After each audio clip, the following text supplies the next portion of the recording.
Isang alang-alang natin ang ating kaligtasan sa bawat oras at panahon, magpakailanman.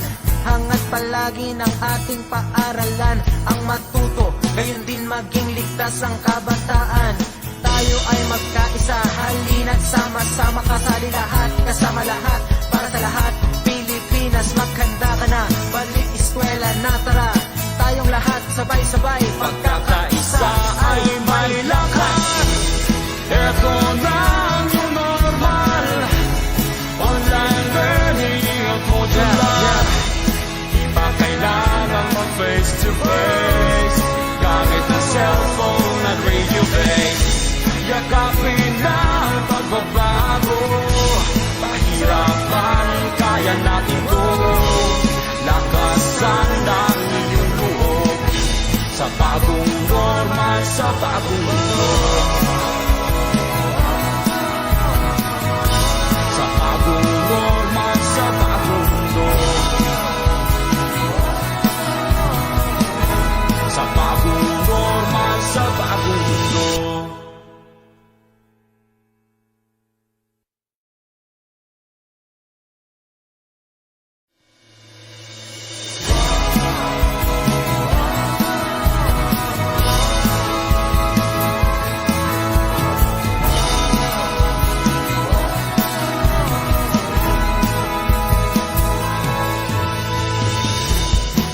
Sabay na babangon, sama-samang ahon, ihanda ang sarili sa hamon. Ipapipigil sa pagsulong, sa kinabukasan na katuon, para sa di kalidad na edukasyon. balik eskwela na naman, sa puso ang kahandaan. Handang isip, handa bukas, sa pagkakaisa ay may lakas. Ito na ang new normal, online learning at modular. Di pa kailangan mag-face to face, gamit ang cellphone at radio base. Yakapin na ang pagbabago, pahirapan, kaya natin to. Lakasan ng iyong loob, sa bagong normal, sa bagong mundo.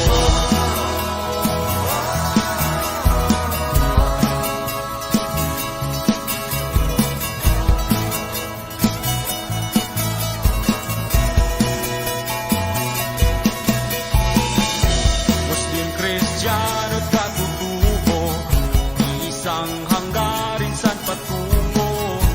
Ipagpatuloy pag-aaral mo, tagumpay ay naghihintay sa'yo. Balik eskwela na naman, sa puso ang kahandaan. Handang isip, handa bukas, sa pagkakaisa ay may lakas. Ito na ang new normal, online learning at modular. Di pa kailangan mag-face to face, gamit ang cellphone at radio base. Yakapin na ang pagbabago, pahirapan, kaya natin to. Lakasan ng iyong loob, sa bagong normal, sa bagong mundo. Isang alang-alang natin ang ating kaligtasan sa bawat oras at panahon, magpakailanman. Hangat palagi ng ating paaralan ang matuto, gayon din maging ligtas ang kabataan. Tayo ay magkaisa, halina't sama-sama, kasali lahat, kasama lahat, para sa lahat. Pilipinas, maghanda ka na, balik eskwela na, tara. Tayong lahat sabay-sabay, pagkakaisa ay may lakas. Ito na ang new normal, online learning at modular. Di pa kailangan mag-face to face, gamit ang cellphone at radio base. Yakapin na ang pagbabago, pahirapan, kaya natin to. Lakasan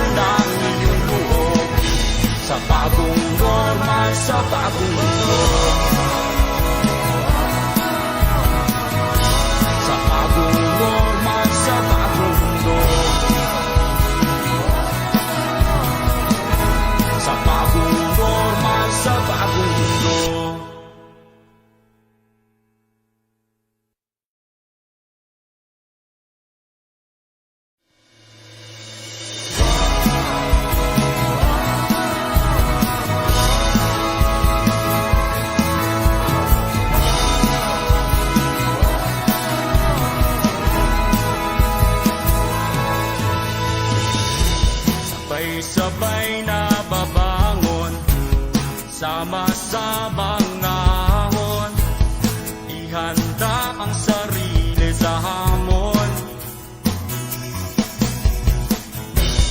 Ipapipigil sa pagsulong sa kinabukasan na katuon, para sa di kalidad na edukasyon.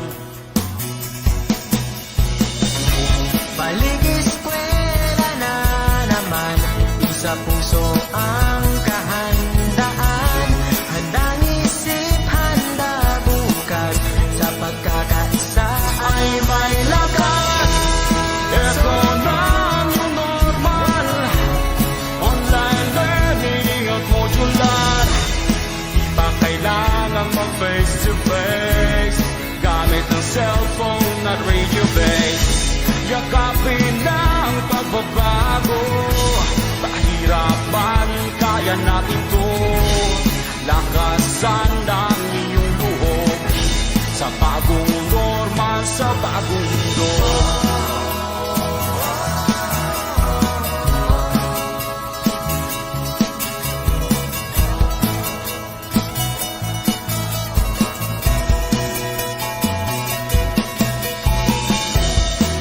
Kristiyano't katutubo, isang hanggarin saan patungo. Ipagpatuloy pag-aaral mo, tagumpay ay naghihintay sa'yo. Balik eskwela na naman, sa puso ang kahandaan, handang isip, handa bukas, sa pagkakaisa ay may lakas. Ito na ang new normal, online learning at modular. Di pa kailangang mag-face to face, gamit ang cellphone at radio base. Yakapin na ang pagbabago, pahirapan, kaya natin to. Lakasan ang iyong loob, sa bagong normal, sa bagong Isang mundo. alang-alang natin ang ating kaligtasan, sa bawat oras at panahon, magpakailanman. Hangat palagi ng ating paaralan, ang matuto, gayon din maging ligtas ang kabataan. Tayo ay magkaisa, halina't sama-sama, kasali lahat, kasama lahat, para sa lahat. Pilipinas, maghanda ka na, balik eskwela na, tara. Tayong lahat sabay-sabay, Pagkakaisa ay may lakas. Ito na ang new normal, online learning at modular. Di pa kailangang mag-face to face, gamit ang cellphone at radio base. Yakapin na ang pagbabago, pahirapan, kaya natin to. Lakasan ang iyong loob, sa bagong normal, sa bagong mundo. Sa bagong normal, sa bagong mundo. Sa bagong normal, sa bagong mundo.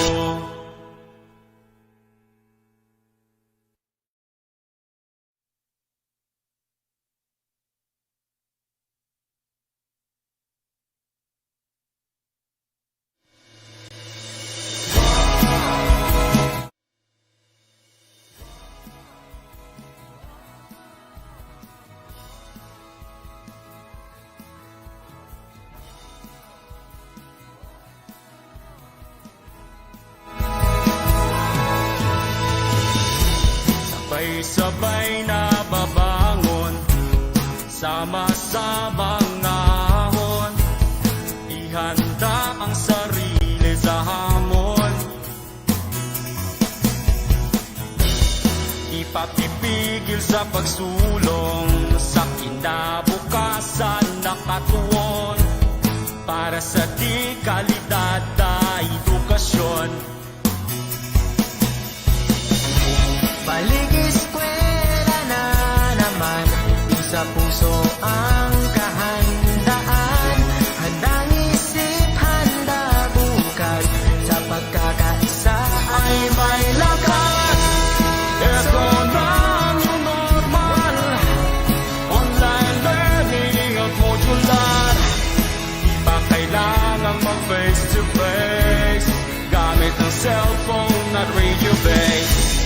Yakapin ng pagbabago, kahirapan, kaya natin to.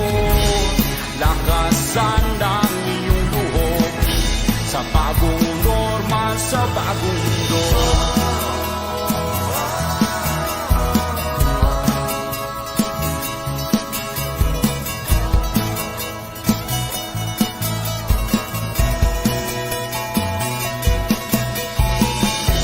Muslim, Kristiyano, katutubo, isang hanggarin sa patungo. Ipagpatuloy pag-aaral mo, tagumpay ay naghihintay sa'yo. Balik eskwela na naman, sa puso ang kahandaan. Handang isip, handa bukas, sa pagkakaisa Ay may lakas, echo ng normal. Online learning at modular, di pa kailangan mag-face to face, gamit ang cellphone at radio base. Yakapin ang pagbabago, pahirapan, kaya natin to. Lakasan ng iyong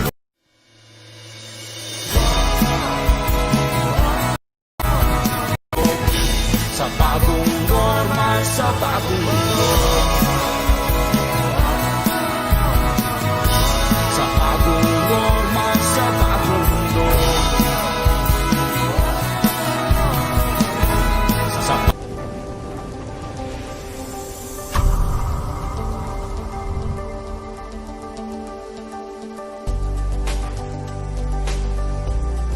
Philippine President Rodrigo Duterte says he won't allow students to go back to school until a coronavirus vaccine is available. Until the COVID-19 vaccine is available, I will not allow the traditional face-to-face teaching or learning unless the risk of exposure to the sickness are eliminated. I cannot and will not put to rest the health and lives of our students and teachers. Approach ay blended learning, yung sinasabi natin na iba't ibang paraan para share at mag-transmit ng knowledge, iba't ibang mga strategy depende kung anong sitwasyon sa isang region o sa isang eskwelahan dito.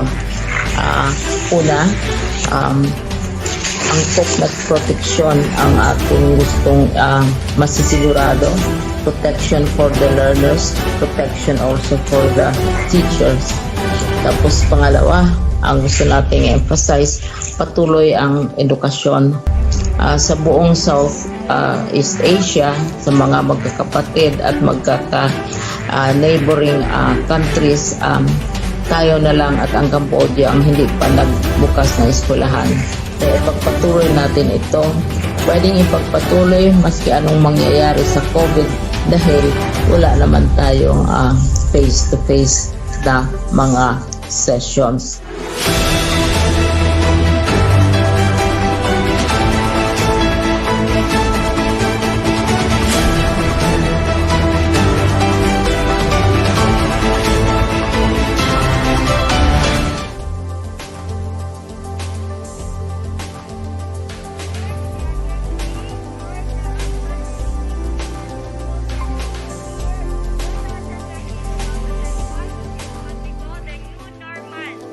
Okay.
bukas. Iganda ang sarili sa panibagong hamon. Kaya paglinis upang maiwasan. Ang sakna na maging ligtas ng ating paaralan. Lahat na ito ay posible.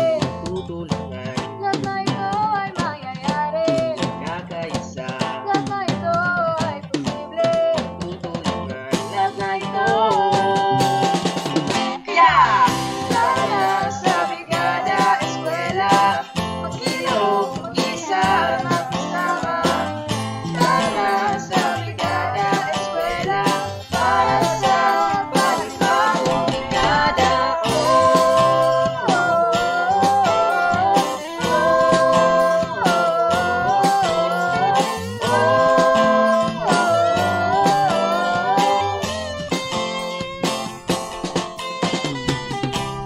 Para sa brigada, eskwela, mag-ilog, mag-isa, magkasama. Para sa brigada, eskwela, para sa panibagong brigada. Para sa brigada, eskwela, mag-ilog, mag-isa, magkasama.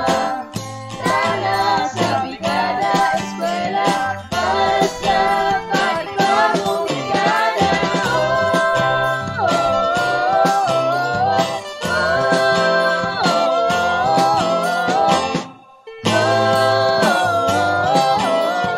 Para sa panibagong brigada.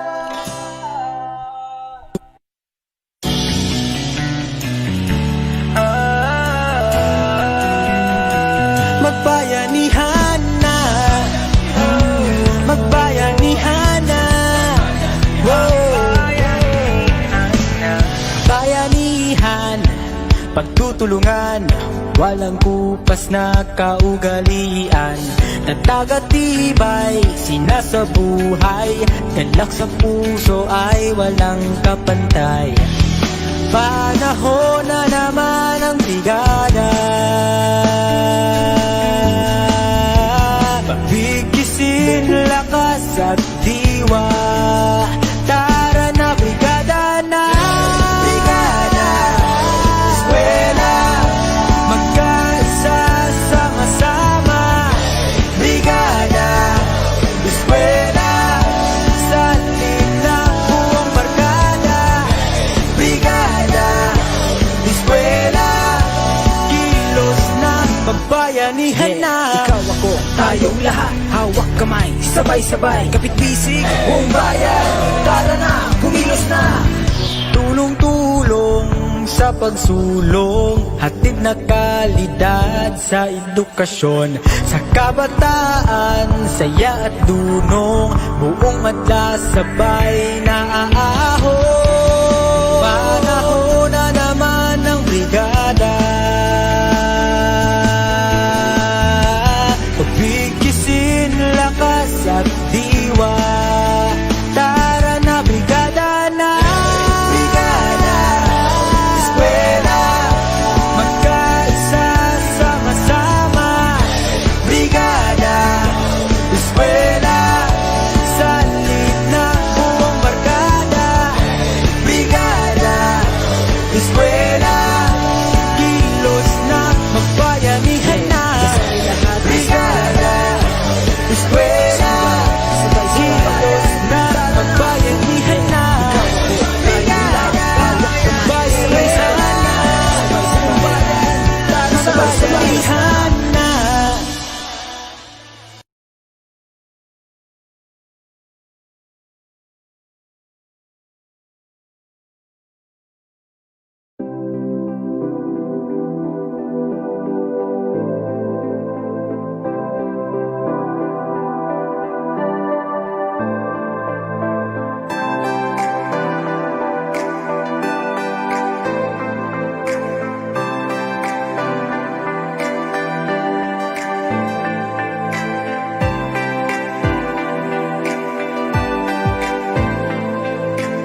sabay-sabay na babangon, sama-samang ahon, ihanda ang sarili sa hamon.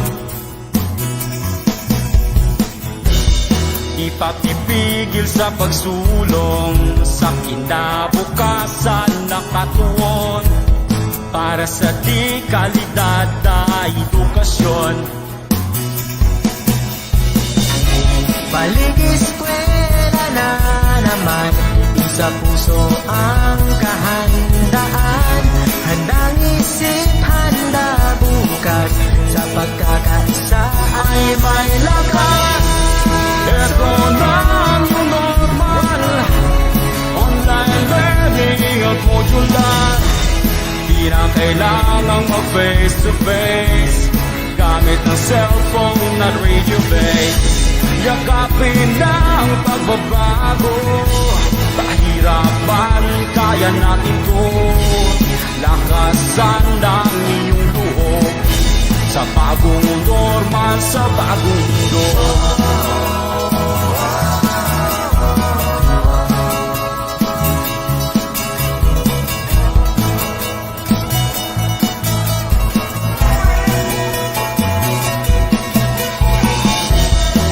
Kristiyano katutubo, isang hanggarin san patungo, ipagpatuloy pag-aaral mo, tagumpay ay naghihintay sa'yo.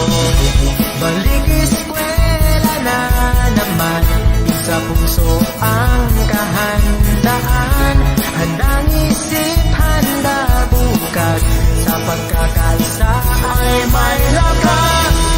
Ito na ang normal, online learning at modular. Di na kailangang mag-face to face, gamit ng cellphone at radio base. Yakapin na ang pagbabago, pahirapan, kaya natin to. Lakasan ng iyong loob, sa bagong normal, sa bagong mundo. Alang natin ang ating kaligtasan, sa bawat oras at panahon, magpakailanman. Hangat palagi ng ating paaralan, ang matuto, gayon din maging ligtas ang kabataan. Tayo ay magkaisa, halina't sama-sama, kasali lahat, kasama lahat, para sa lahat. Pilipinas, maghanda ka na, balik eskwela na, tara. Tayong lahat, sabay-sabay, pagkakaisa ay may lakas. Ito na ang normal, online learning at modular. Di na kailangang mag-face to face, gamit ng cellphone at radio base. Yakapin na ang pagbabago, pahirapan, kaya natin to. Lakasan ng iyong loob, sa bagong normal, sa bagong mundo. Sa bagong normal, sa bagong mundo. Sa bagong normal, sa bagong mundo.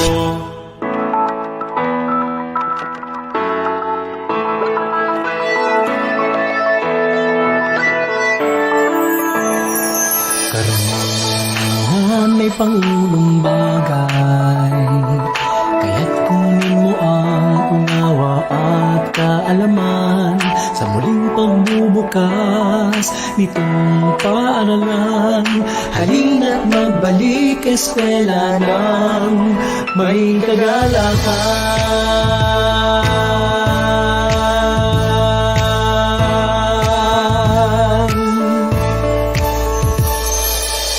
Bagong umaga, bagong simula, bumangon at sarili ihanda. Mga kagamitan, kinakailangan sa pagbabalik paaralan.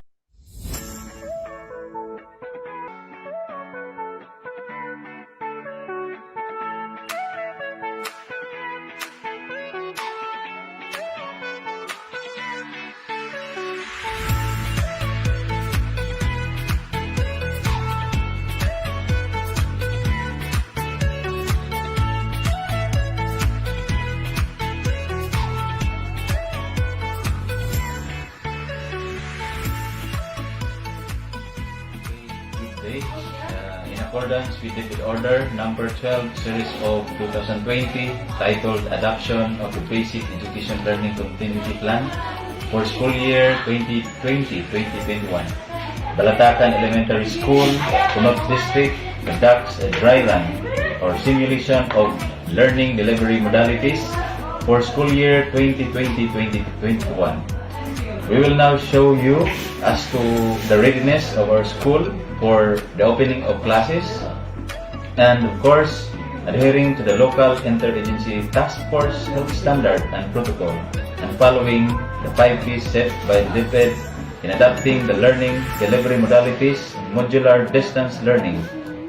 Paghahanda, pagtungo, pag-aaral, pagbabalik at pagtulong.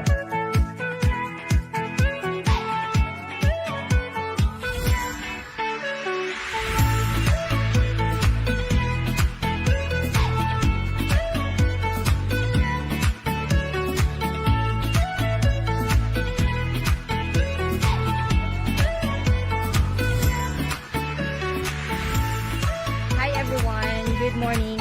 Welcome to Balatacan Elementary School, Punot District. So, karong adlaw maghimo mi og simulation para sa distribution and retrieval sa ato ang modules.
module sa ako ang apo.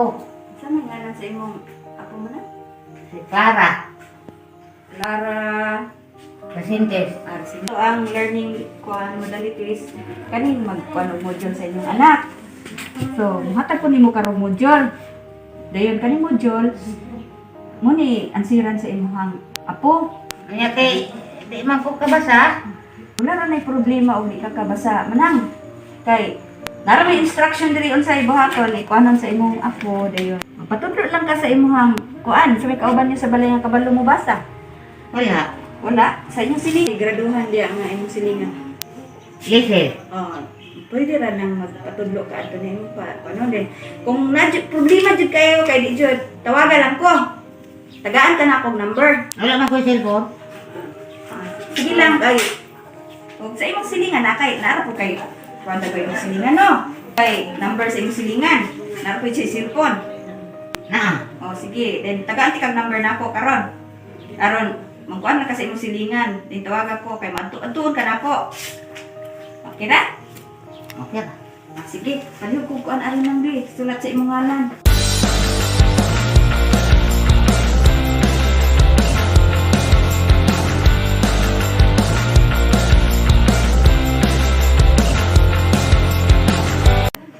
Lunes man ta karon, dayon. Naay schedule rin nga akong gisuksok. Paana ang imong bata mag-answer ani mo. So kung mahuman niya answer, pagka Friday imo na ning balik dire. Balik ka nako imo ning hatod ha. Answeran jud sa imong apo. Kani atong module. Okay, sige na. Ako ning hatag ng module ko an. Salamat. Wala sa payan.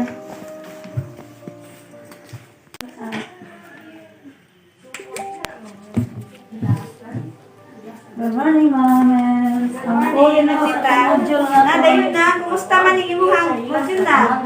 Karoy sa Ginoo itawon natasolbab lang gyud ang ako ang Siya lagi nag-answer kanina. Siya nag-answer po dili ako yung nagpasabot nagkatudyo. Isa may nagpasabot. Si Jisa mo yung nagpasabot Yung kay na aday nagpasabot. Paabot bitaw ko nang imo kong tawagan, wala ka man pod. Wala ra kay siya ra may ako ang Eh, wala ra siya na disdi aning atong mga kuan ani. Wala ra man po. Nag-answer? Sige. Ay kay ginahurot di niya nag-answer ni. Burot na niya answer. Okay. Salamat na sita. Salamat po. Sige. Balik raw niya sa panang. Bye-bye. Sa Monday na. Ang sita paminaw sa nang. Ah. Paminaw sa Monday kay itong week 2 na po. Oh, sige ma'am. Balik kami. Ay, good morning, ma'am. Wala ko model ng anak, ma'am. Sa ganit. Pas siya ka subject. May imong pansiran sa imong bata. Dayon. Palihog lang kung paano, ma'am, sa instruction. Kibutan diri. Ang sa mga orasa, pwede ansiran. Katura man akong number, ma'am. Mamanto na usawa. Napo kay pangutana, ma'am, diya sa module nato. And I had control of the sea.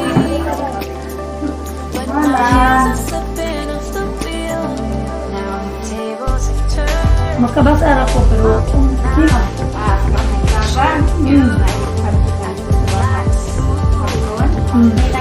Kaya na, nililog ko, wala ka na, kaya instruction.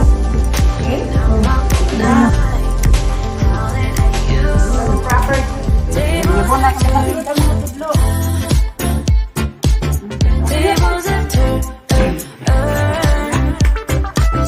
Tables have turned. Ilote, sakate. Tables have turned.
morning to each and every one, and welcome to the simultaneous launching for the school opening for school year 2020-2021.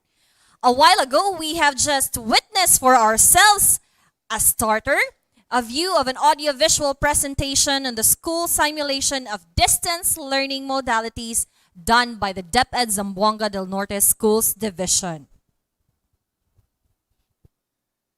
As of the moment, we have 401 live viewers, and we are live via our social media platform, the Facebook page of the Schools Division of Zamboanga del Norte, and of course, we also have our YouTube channel, ZN Division. So please invite all your friends, your relatives, your classmates to please catch up us live on Facebook and YouTube channels. So, ladies and gentlemen, please stay tuned and invite all of your friends to view us live.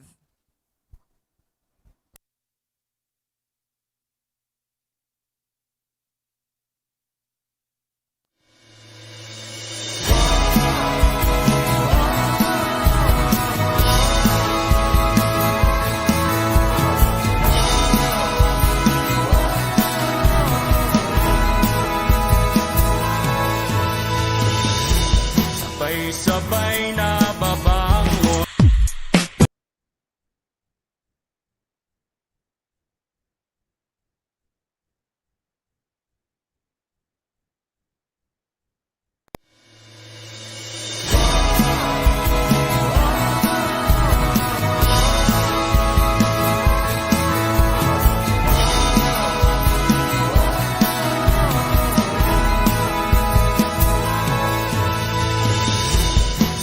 Sabay na babangon, sama-samang ahon, ihanda ang sarili sa hamon, ipapipigil sa pagsulong sa kinabukasan na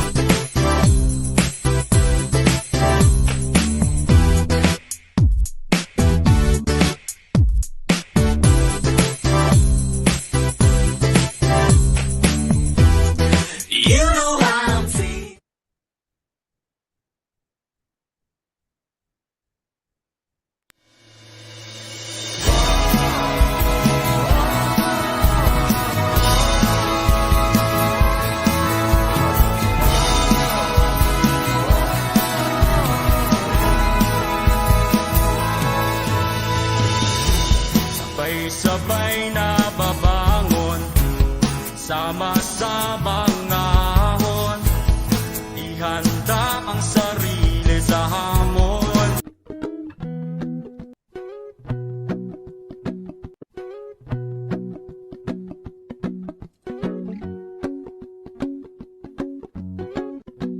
Reckon it's again my turn. Good morning.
Malig na, mapubitan. Sa nasa na mo kapaingon.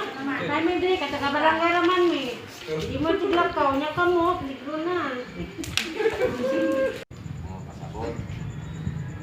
Ayun, natawa na ng daan. Ayun, pagkauman. Kung na kayo pangutana daan.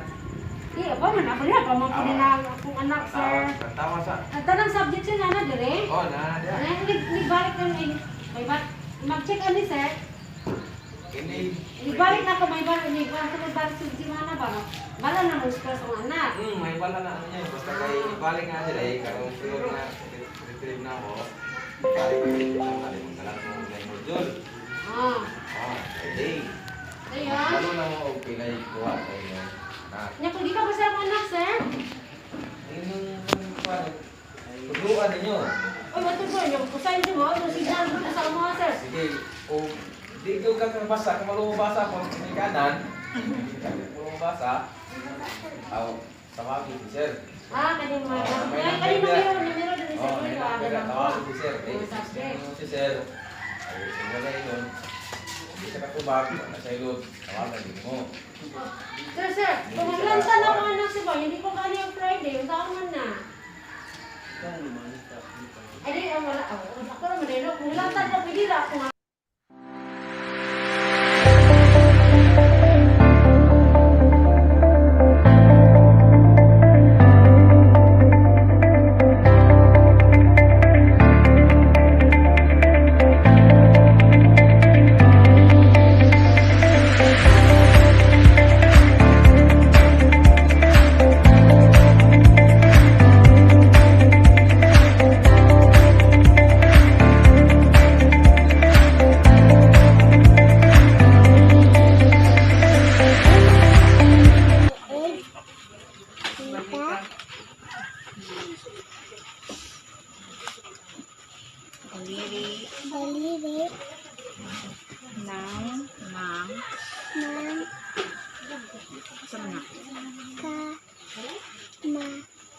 Kamay. Okay. Discuss. Ano, sangit ka? Kani, sangit. Braso. Kani. Siko. Anak, din na.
Here's to the ones that we got.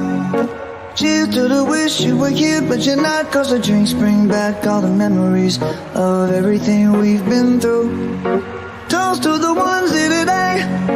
Toast to the ones that we lost on the way. Cause the drinks bring back all the memories.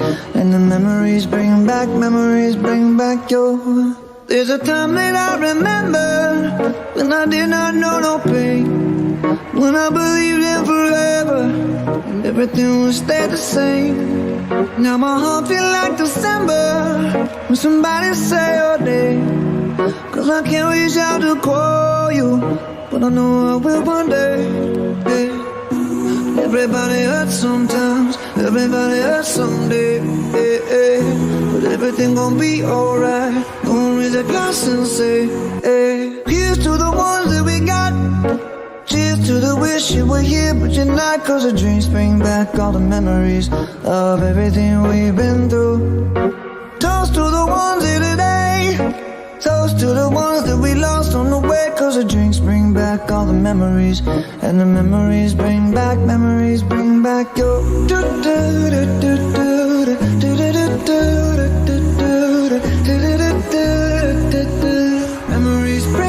Memories bring back your. There's a time that I remember when I never felt so lost, and I felt all of the hatred was too powerful to stop. Now my heart feel like an ember, and it's lighting up the dark. I'll carry these torches for you, and you know I'll never drop. Yeah, everybody hurts sometimes.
There you have it, ladies and gentlemen, our audiovisual presentations on school simulation of distance learning delivery modalities, of course, done by the Schools Division of Zamboanga del Norte, together with the participation of the schools in the district. So thank you very much, and my salute to all our teachers. Advance Happy World Teachers Day to each and every one of us.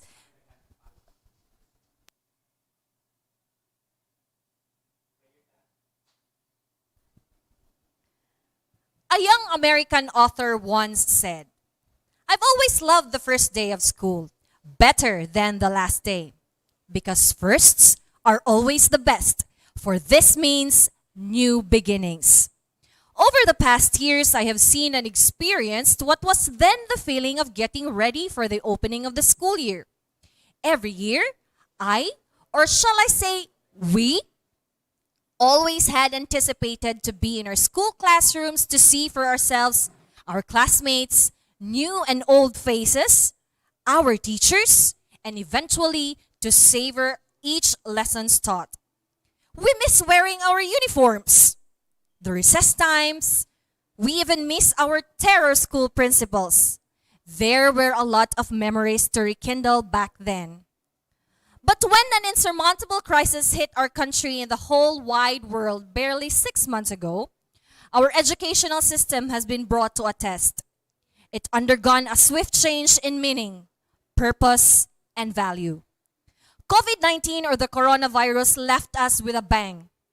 It was more comparable to be unconsciously punched by Senator Manny Pacquiao with a jab and uppercut punches. This pandemic of today was unforeseen.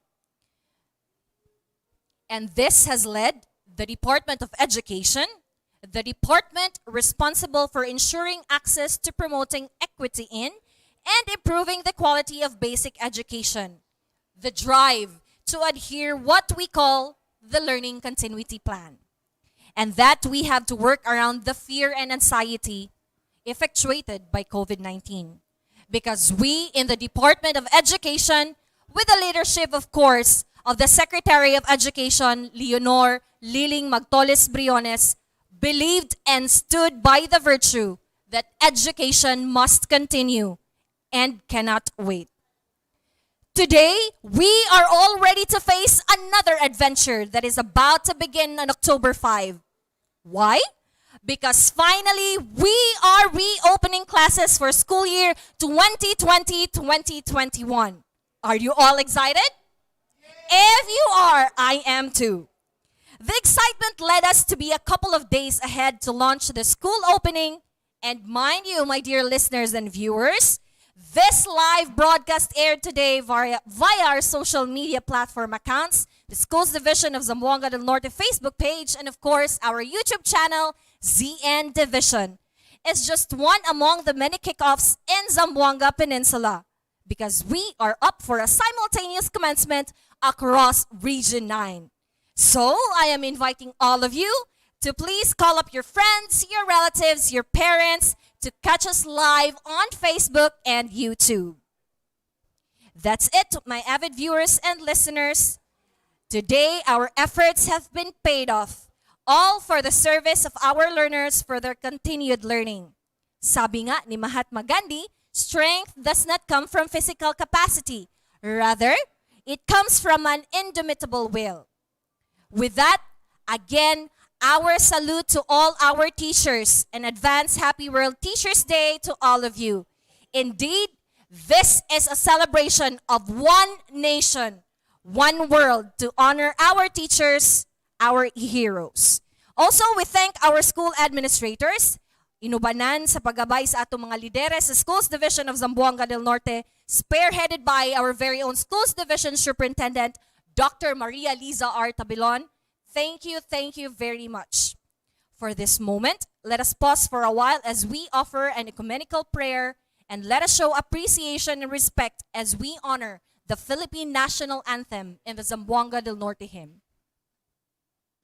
Mga kababayan, ang pambansang awit ng Pilipinas. Kayang magiliw, elas ng sinakalan, alam ng puso sa titik mo.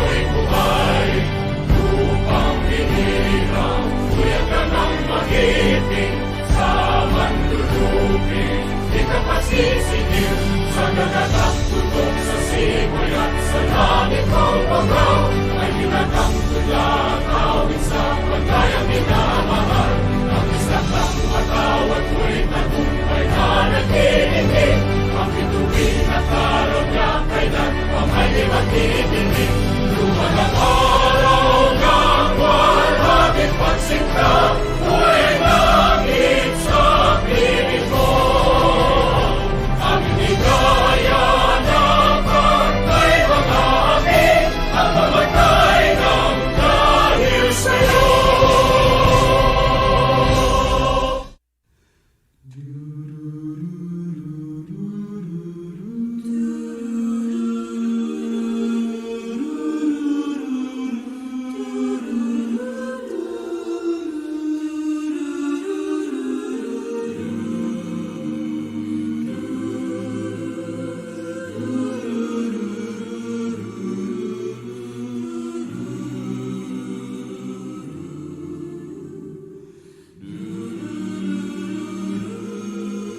Our Father who art in heaven,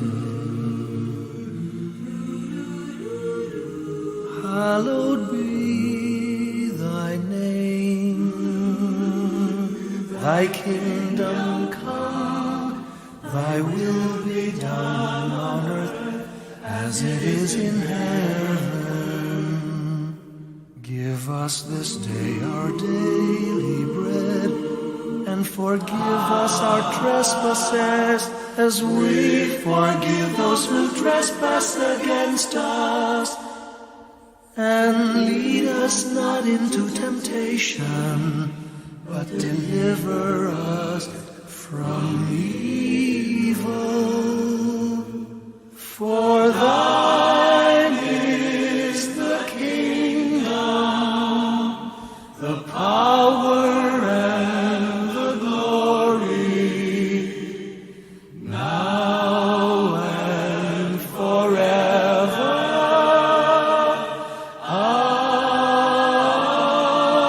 Amen. For thine is the kingdom, the power and the glory, now and forever. Amen.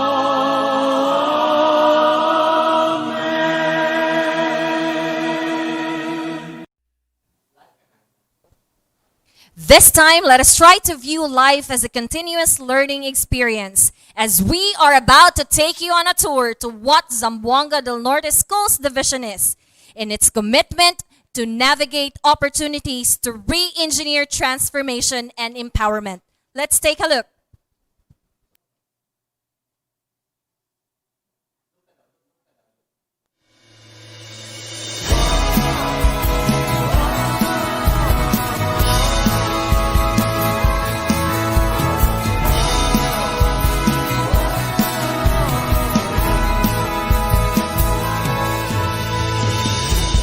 Sabay-sabay na babangon, sama-samang ahon, ihanda ang sarili sa hamon.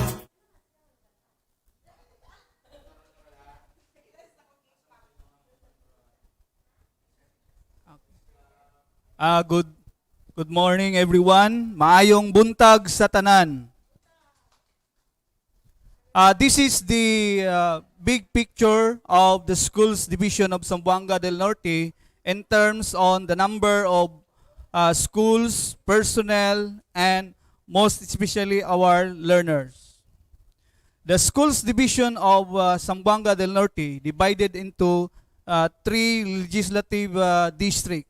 First, we have the Legislative District 1. We have 7 municipalities with 9 schools district and 5 private schools. These 5 private schools can be found in the municipality of Rizal, Piñan, and Sirio Osmeña. Next is for the Legislative District 2. We have 6 municipalities with 11 schools district, 13 private schools, and 1 HUC. Then we have the Legislative District 3. We have 12 municipalities with 15 schools districts and 24 private schools and 2 HUCs. Among the municipality offered private schools, we have the Labason, municipality of Labason, the most numbered offering private schools.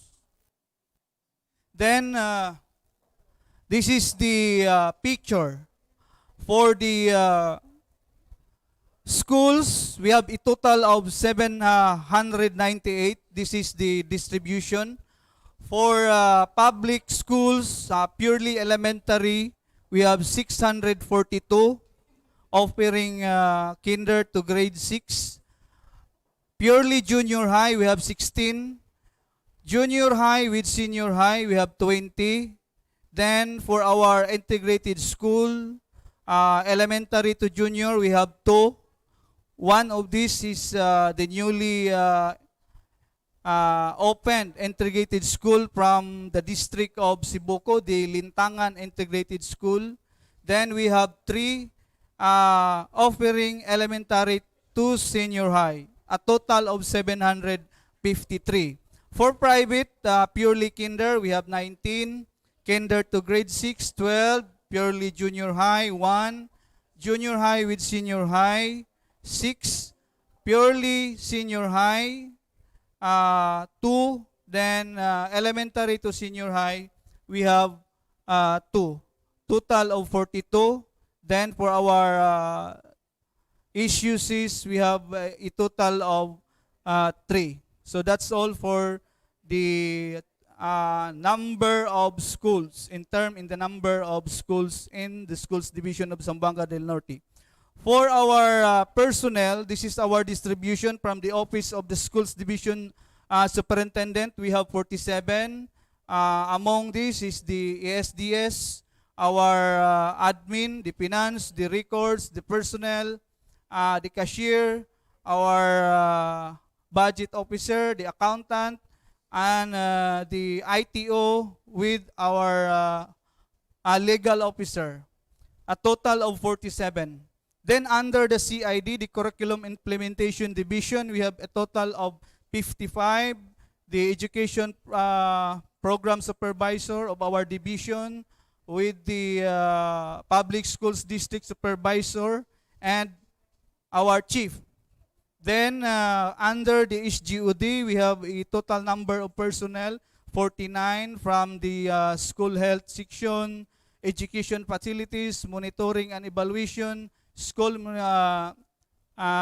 networking, to our HR, the planning and research, our PDO, and our chief in the HGUD.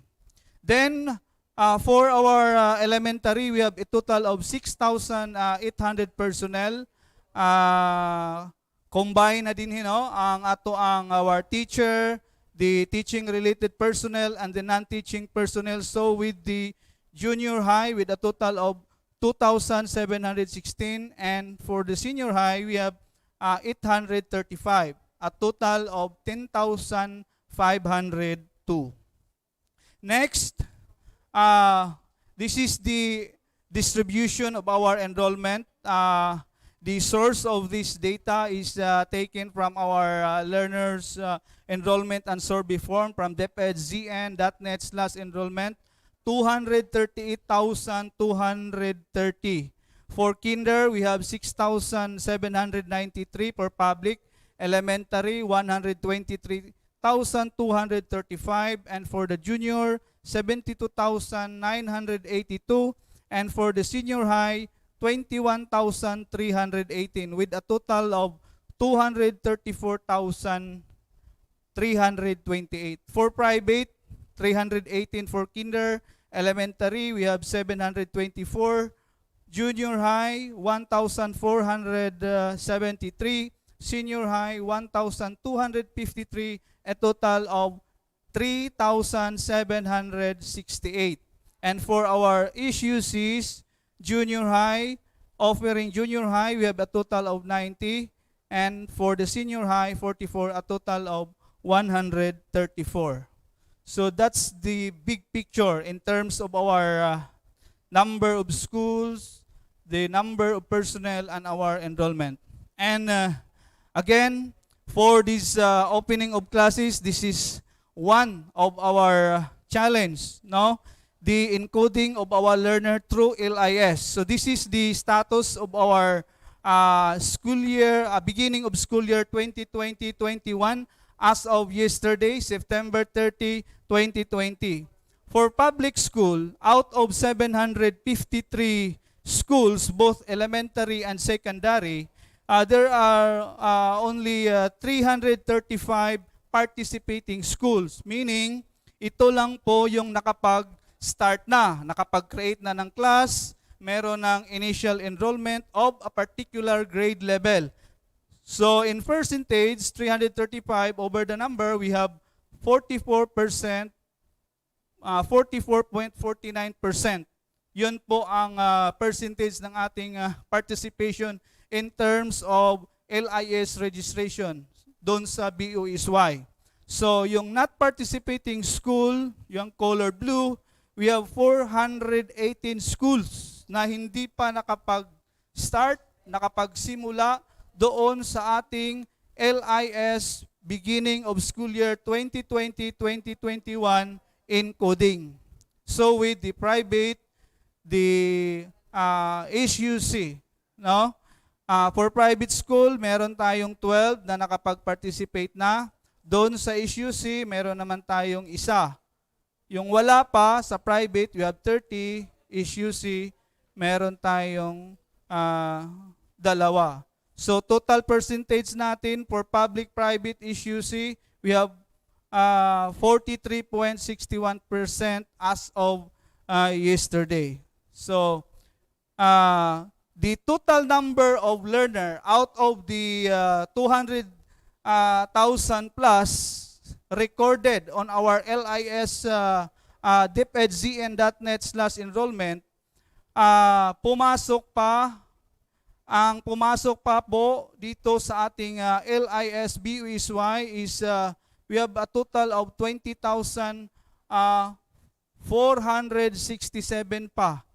Ito yung total number ng learner na pumasok pa po as of yesterday doon sa system ng LIS for BOSY 2020-2021.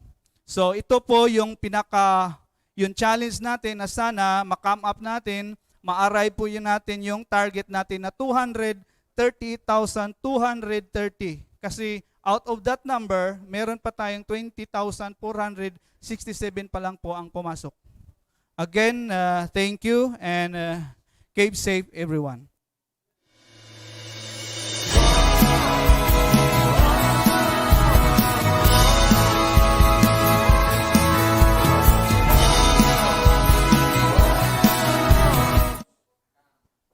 DepEd Zamboanga del Norte Schools Division really continues to provide pure public service with dedication as we pledge to do and be better each day with a sense of urgency. Special thanks to our Planning Officer 3 of the Division Office, Sir Jeparel B. Ilumba, for that encapsulated presentation. As we are classified under a large division covering 798 schools, we are also blessed to have not just one, not just two, but 3 Assistant Schools Division Superintendents.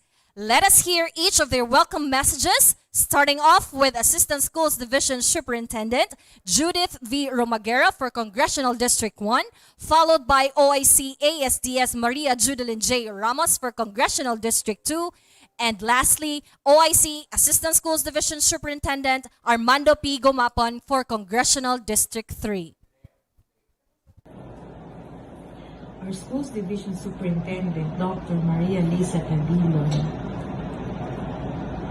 ASDS's Judilyn Ramos and Armando Gumapon, the Chiefs of CID and SGOD, Supervisors, School Heads, Teachers, Learners, Parents, people in the community and its officials, a pleasant morning.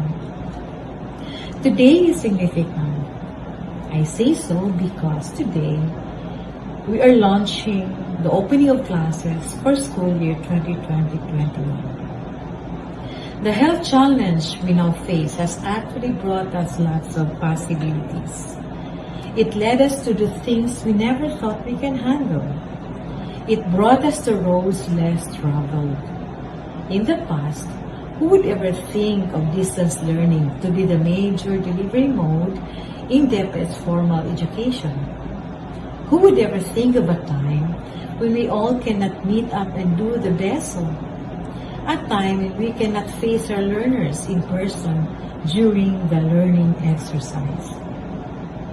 We didn't see the health pandemic coming, but when it hit us, it sent the teachers so engrossed in the task of developing the learning modules, the radio-based instruction, and TV-based lessons, and even simulations and many more. Things we thought to be out of our league are occupying most of our waking hours, so to continue educating the learners even from afar. And here we are right now, ready to start it all set to put our efforts into fruition, prepared to make new learning realities and experiences happen. So mga kauban na akong mga maestra, alik na, magsugod na ta. Mga bata, magklase na ta ha. Thank you. A better morning to everyone. My bow of respect to our SDS, Ma'am Maria Liza Tabilon, ASDS Ma'am Judith Rumagera, ASDS Armando Gumapon, learners, parents, teachers, all those who are watching this virtual kickoff for school year 2020-2021. Good morning, maayong buntag sa tanan. Welcome to the new normal in education. 4 days from now, we will be embarking in the new phase of education, the distance learning delivery modality. Ug sa ato pa, kaning modular approach, no? Blended learning ang tawag niya na. Are we ready? We should be. We cannot go back to the old normal because alam naman natin, kabalo naman gid ta nga taga-DepEd ta. Taga-DepEd tayo. Mabilis tayong umaksyon sa hamon ng pagbabago. At ito na ang pagbabago sa edukasyon. Ano nga ba ang susi? What is the key? The key is embracing the change with open arms. We have to accept the here and now and move forward. Yes, there are a lot of apprehensions, daghang mga kahadlok, daghang mga pangutana. Specifically, paunsa man sa DepEd karon, how are we going to continue education amidst the pandemic na ay COVID, na ay positive diri sa atong lugar? Unsaon man mga takdan tang tanan? But we cannot just wait for the pandemic to be over. Dili ta pwedeng maghulat lang basin og maabtan pag duha ka tuig, tulo ka tuig hantod nga mawala gyud ni ang COVID-19. So while waiting for the vaccine, unsay atong angay buhaton? Ang atong mga pangutana hapit na gyud kana matubag.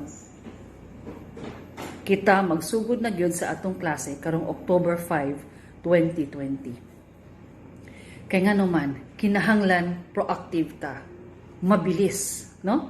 Dapat, dahil tayo ay taga-DepEd, proactive tayo, nagpaplano, nagsasagawa, at ginagawa ang lahat sa mabilis at mabisang paraan. We take challenge. We take actions without hesitations. Pero sinusunod natin ang safety and health protocols kasi ayaw rin nating magkasakit. Ayaw din natin na maggupi tayo o magapi tayo ng COVID-19. So dahil tayo ay mga magulang, dahil tayo ay maguro at mayroon tayong mga mag-aaral na umaasa sa atin, so we have to keep ourselves protected and healthy and safe. But we cannot do this alone. So we are thankful that we have our partners in education, our stakeholders, our LGUs, our parents, and other organizations who continue to support us. Are we ready? Handa ka na ba? Yes, we are ready for school year 2020-2021. Mabilis tayong umaksyon. Handa tayo sa lahat ng pagkakataon. And with God's grace, we will prevail, we will succeed. Once again, welcome to this virtual launching of the opening of classes for school year 2020-2021. To God be all the glory. Good luck to us, Zamboanga del Norte Division. Maayong buntag sa tanan. Our school's division superintendent, Dr. Maria Lisa R. Tabilon, CESO-5, my co-assistant schools division superintendents, Dr. Judith B. Rumagira, CESE, and Dr. Maria Judeline J. Ramos, CESE, SGOD Chief, Dr. Joy L. Singson, CID Chief, Dr. Lilia E. Abelio, Education Program Supervisors, Public Schools District Supervisors, School Principals, School Heads, my fellow DepEd Zamboanga del Norte employees, LGU officials, parents, our beloved Filipino learners, friends, ladies and gentlemen, good morning. Magandang umaga po sa inyong lahat. Buenos dias a todos. Assalamualaikum. Mayong buntag kanatong tanan.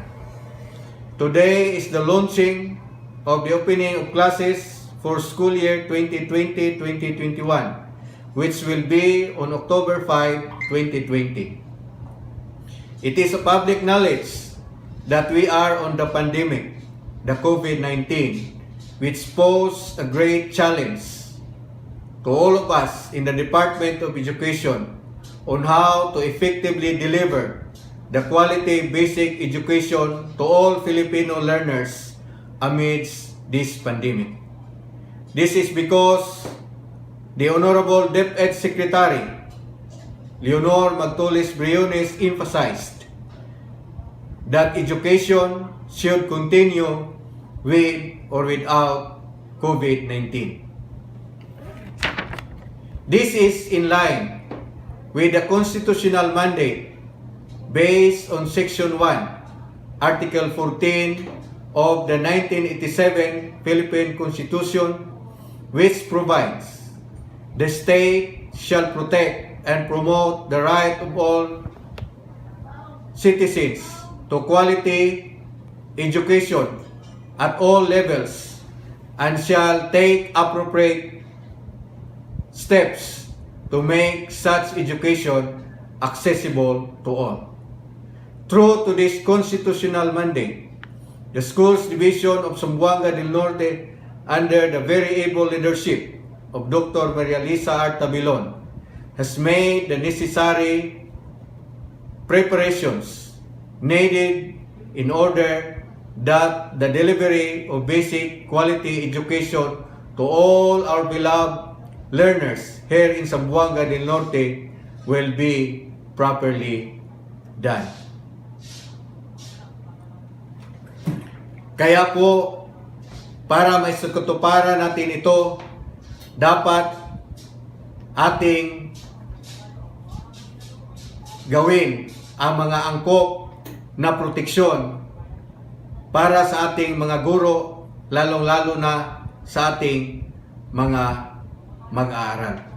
Kaya sundin po natin ang mga minimum health protocols, kagaya ng pagsuot ng face mask, official, hand washing with soap, use of alcohol and hand sanitizer, and physical or social distancing for at least 1 meter. I believe we already know about this because we always hear this over the radio and television, but for purposes of emphasis, I would like to mention this again. It is a common saying that health is wealth.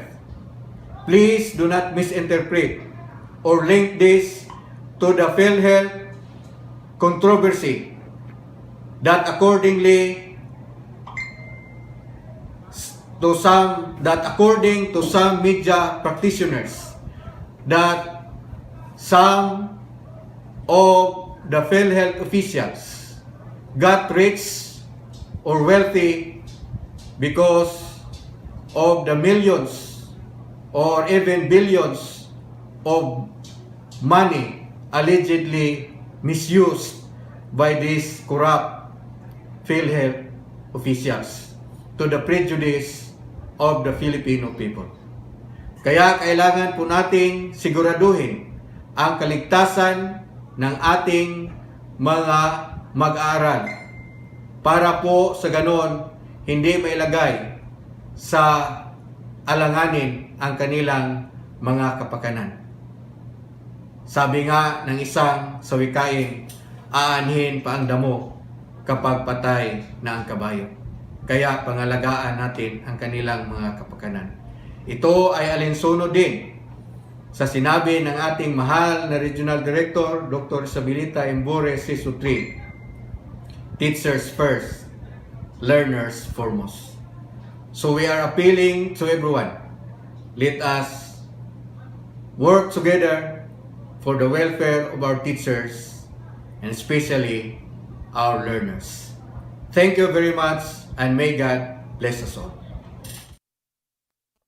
There you have it, ladies and gentlemen. We welcome you aboard on our journey for school year 2020-2021. Before we jump off to the next part of our program, let me stress out again that we are broadcasting live via our Facebook page and YouTube channel, Schools Division of Zamboanga del Norte and ZN Division for YouTube. So stay tuned for the rest of today. Among the latest issues of today under this new normal is the health and safety protocols we must strictly observe and follow in order to be COVID negative. But bear in mind that we should stay positive to believe that COVID is just an initiative of an elusive native. Ika nga, COVID ka lang. Pinoy kami, Zanortihanon kami, DepEd kami. This time, let us welcome in our Medical Officer 3 to present the health and safety protocols practiced by the department. Let's welcome in Dr. Cheryl Velasco Ocupe.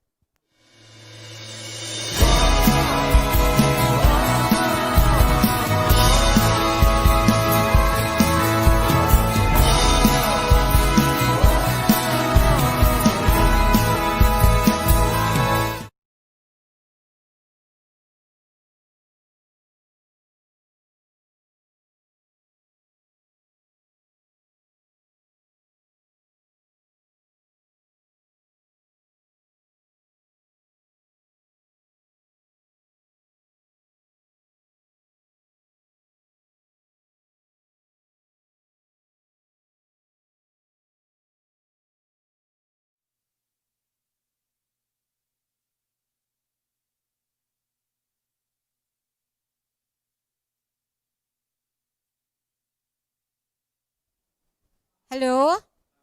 Okay, good morning, Schools Division of Zamboanga del Norte. Good morning, Liloy. To our Schools Division Superintendent, Ma'am Maria Liza Artabilon, our 3 Assistant Schools Division Superintendent, Ma'am Judilyn Ramos, Ma'am Judith Romagera, and Sir Armando Gumapon. To all the chiefs, Ma'am Lilia Abelio, Ma'am Joy Singson, all PSDSS, colleagues, again, good morning.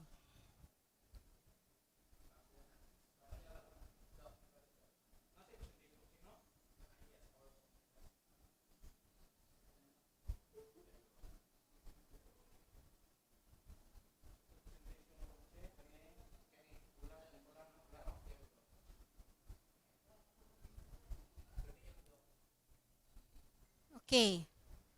I will be speaking about the health and safety protocol amidst the COVID pandemic.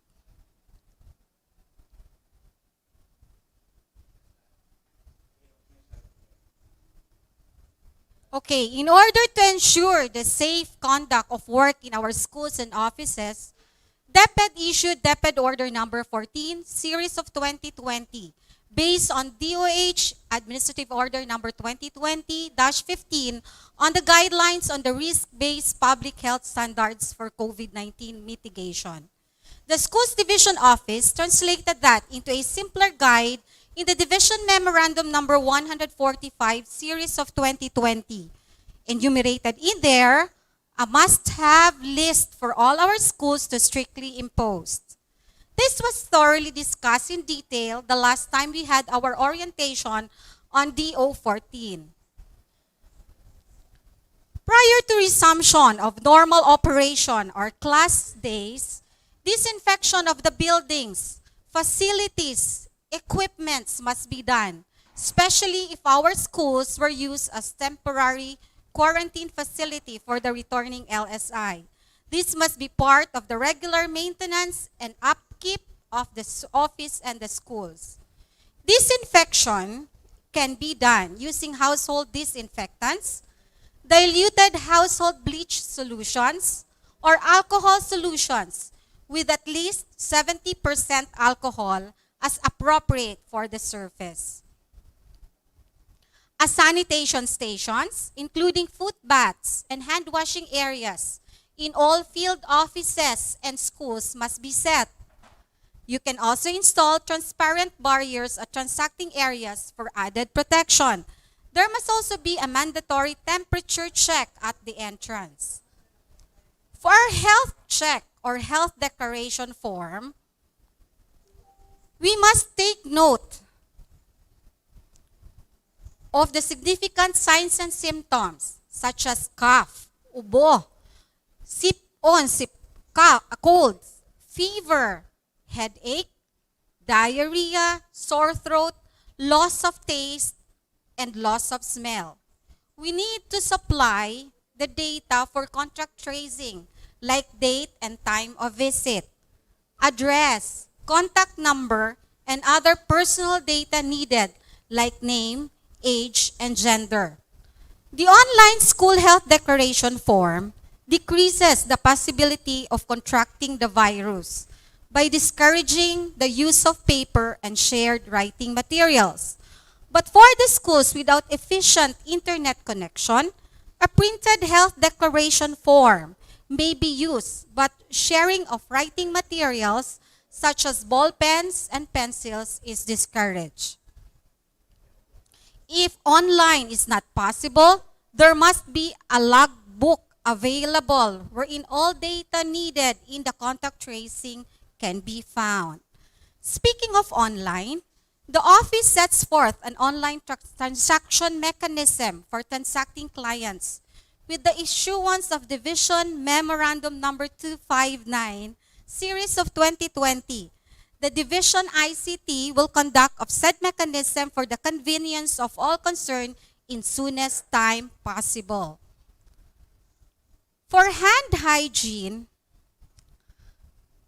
all teaching personnel and volunteers are required to wash hands with soap or disinfect hands with 70% ethyl alcohol before and after touching the modules. So it must be ready at all times. Since we already presented a couple of videos on hand washing this time, I will show you a short video on the proper way of using alcohol.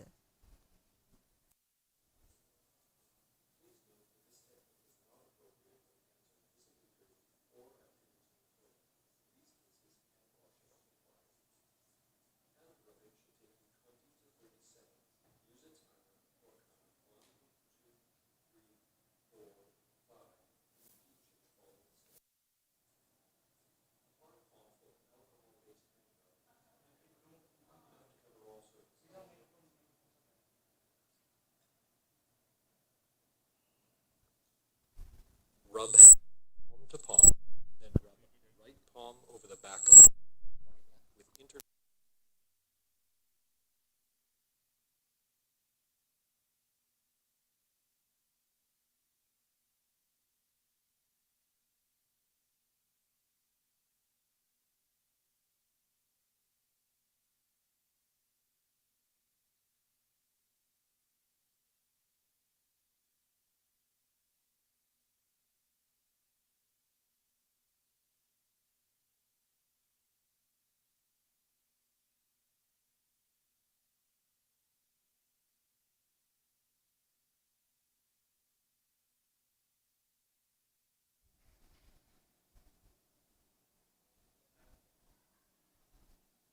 Okay.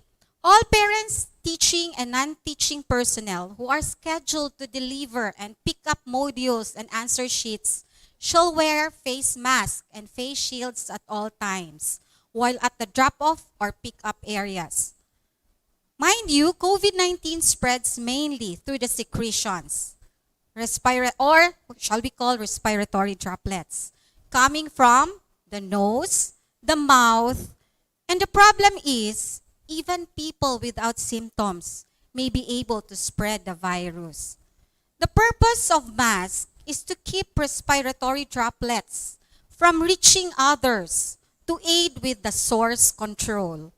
Masks are recommended as a simple barrier to help prevent respiratory droplets from traveling into air onto other people when the person wearing the mask coughs, sneezes, talks, or raises their voice.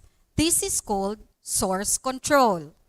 These masks help prevent a person who is sick from spreading the virus to others. Face mask must cover your nose and mouth and secure it under your chin to reduce the spray of droplets. You remember, your mask may protect them, and their mask may protect you. Face shield is primarily used for eye protection for the person wearing it. The Center for Disease Control does not currently recommend use of face shields as a substitute for masks. However, there are situations that wearing of mask is not feasible, like for deaf or hard of hearing. The wearing of face shields instead of a mask is considered. The face shield must wrap around the sides of the wearer's face and extend below the chin.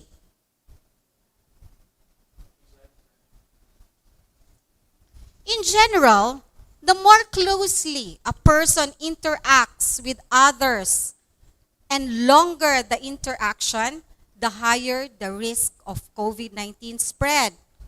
Spreads happens when an infected person coughs, sneezes, or talks, and these droplets from the mouth or nose are launched into the air and land in the mouth or noses of people nearby. Since people can spread the virus before they know they are sick, it is important to stay at least 6 feet away from others when possible, even if you or they do not have symptoms. Directional flow of people inside the school or drop-off area should be strictly observed at all times. It is advised that only 5 persons are allowed per pick-up point or area for every 10 minutes to prevent crowding at the distribution areas. Entrance-only and exit-only doors and gates shall be established for this purpose. Schools may provide waiting and pick-up area with proper ventilation for the parents. Coronavirus that causes COVID-19 can live for hours or days on some of the surfaces you probably touch every day, depending on factors such as sunlight, humidity, and the type of surface. This is not thought to be the main way the virus spreads. But the WHO, the Center for Disease Control, the Department of Health are still learning more about how this virus spreads. It may be possible that a person can get COVID-19 by touching a surface or object that has the virus on it, and then touching their own mouth, nose, or eyes. And you're probably more likely to catch it from being around someone who has it than from touching a contaminated surface. I'm talking of this in response to worries of the contamination in papers. To reduce your chance of catching or spreading, clean and disinfect every day. You can add another protection like gloves. These are the things that must be cleaned every day. Keep these surfaces or objects clean even if everyone is healthy. People who are infected may not show symptoms, but they can still shed the virus. Again, disinfect your area every day. Personnel who manifest COVID-19 symptoms shall not physically report to work and shall seek medical advice. All personnel shall report to their immediate supervisor if they are experiencing flu-like symptoms. We have seen photos of beaches in California littered with used masks and gloves. While that may not be the case here, you still need to know what to do when you are done using them. We want you to be aware that face masks are not recyclable. Neither are gloves. Please don't leave your used mask and gloves lying around anywhere else. The safest thing to do is to put used masks and gloves into a plastic bag when you take them off and seal it.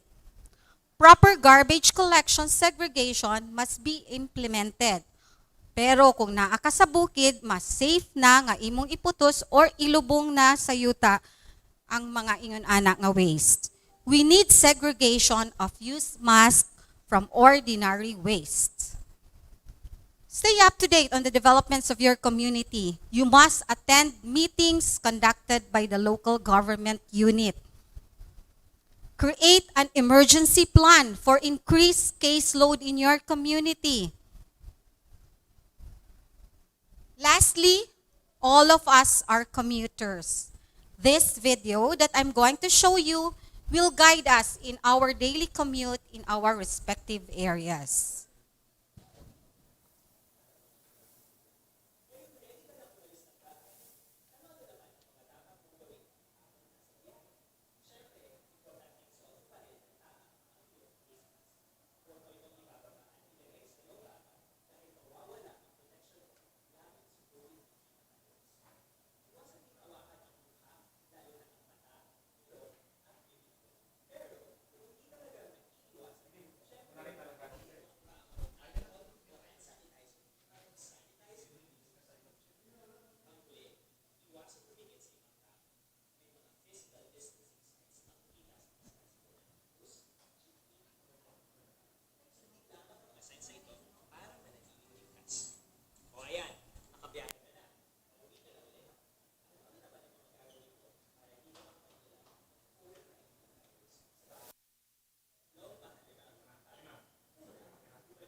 That brings me to the end of my presentation. Thank you. So bida ang may alam.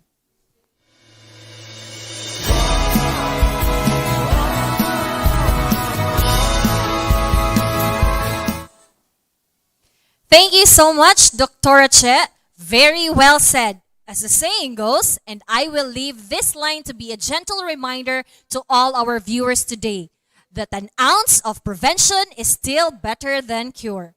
For your information, my dear viewers and listeners, that presentation minutes ago was also live fed at Regional Office 9 social media account on Facebook.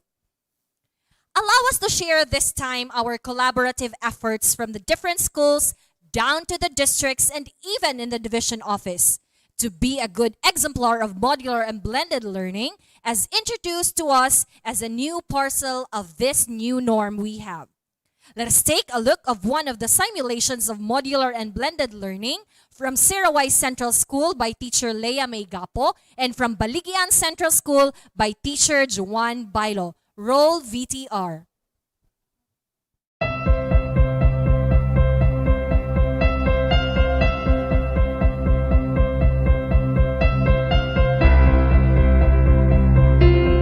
The COVID COVID-19 pandemic has changed education dramatically from the basic face-to-face to this so-called new normal education, whereby children will learn through the different learning delivery modalities prepared by the Department of Education, which are the modular distance learning, online distance learning, TV-based or radio-based instruction, and blended learning.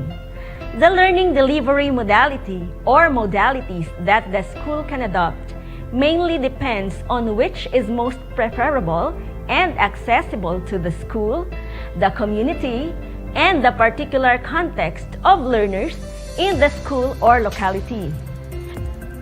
Before coming up to a decision on the type of learning delivery modality that the schools in Baligyan District will apply, the district supervisor, the school heads, and the district federated PTA president had a forum wherein they discussed the pros and cons of each of the 4 learning delivery modalities in the local setting: poor internet connectivity, unstable current status, lack of gadgets of most learners, and unavailability of TV and radio stations in the locality are common problems within the municipality. Thus, all the schools in Baligyan District have finally opted to adopt the modular distance learning, particularly using the printed modules.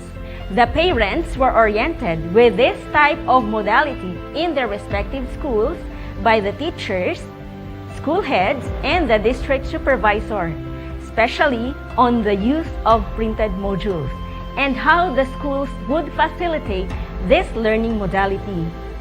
First, the parents, after following the necessary health and safety protocols, will get the learning modules from their respective children's advisors in the school every Monday from 6 a.m. to 7:30 a.m. Second, using the modules they receive from the teachers, they will facilitate their children's learning at home in accordance with the weekly home learning plan provided. In case of confusion or doubt in the lesson, they may call or send a message to the teacher through phone. Third, the parents will return the modules together with the evaluation sheets to the school on Thursday and will wait as the teacher checks the evaluation for feedback. And fourth, based on the evaluation result of each subject, if the child passed, the teacher will give an enrichment activity. And if the child failed, the teacher will give a remediation activity. Enrichment and or remediation activities for all the subjects shall be performed by the children on Friday. From Monday to Wednesday, the teachers will conduct home visitation whenever necessary, particularly to those who are instructional learners. In this connection, we will be showing to you a video clip on the dry run of one of the schools in our district, the Baligyan Central School. And now, we have everything set and our parents are ready. Let's start!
Karon kay wala man gyud tayo face to face nga pagtudlo sa mga bata. So ang gihimo karon sa DepEd mao ang paghatag og modular kay diri sa tuwa wala man tay sakto nga connection. So kining modular magamit ta og printed. Doon na i-schedule ang bata. Kung doon na kayo mga pangutana, naara ko yung number diri o. Kani, muna siya ako ang number. Pwede ko nimo tawagan anytime.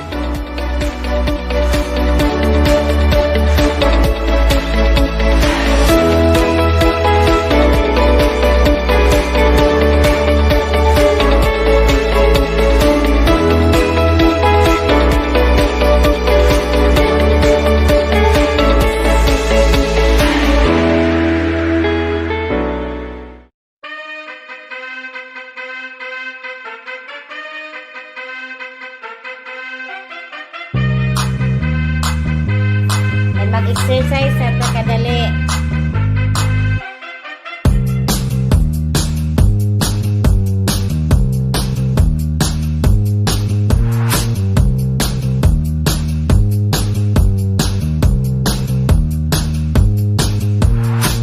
Naman siyang matini. Ay, diri nito, activity 3. Ano po diri o, assessment. Then, pag-abot diri, nana po activity 4. Isa, ano to na? Manawag sa tasing ma'am, pangutahan na ta kung sao na to, kung sa'yo unahon na to, ani. Taghan mo na kayo siya, tulog ka buok man. Tawagan sa natin yung ma'am. Hello ma'am, good morning. Kanang mangutahan na unta mi ma'am, bahin na ni module. Kay kuan manggod ma'am ang sa mathematics bitaw ma'am tulo ka buok siya answer sa answeranan. O sige ma'am, salamat. Ang ani na dai siya mit. Diri ka magsugod sa activity 3. Ha. And mabot diri dayon sa activity 4. Diri ha activity 4. Then human diri na dayon ka sa kuan o kaning ikatulo ikadiri o kaning na dayon siya sa kaning assessment. Ang kaning may gidi ko kay balo ani. Manawag lang ta ni ate. Na. Bibe. Bangi sa sinimit yari.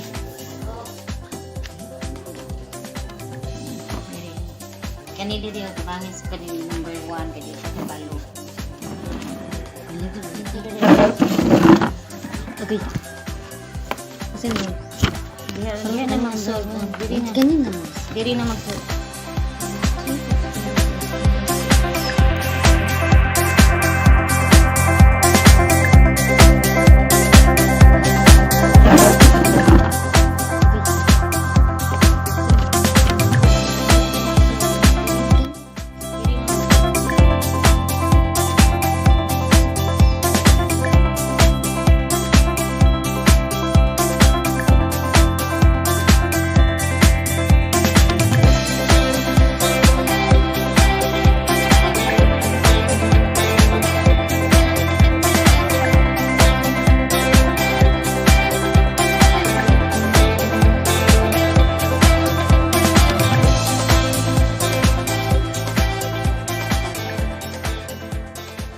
This is taas man kay siya perfect man niya ang assessment.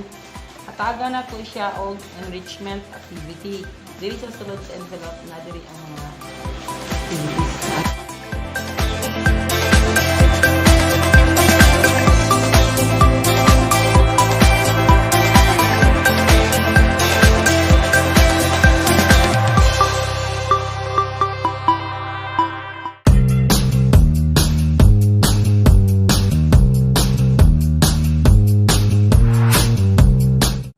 Good morning, this is Marilyn Mascardo Aranas from Rizal National High School.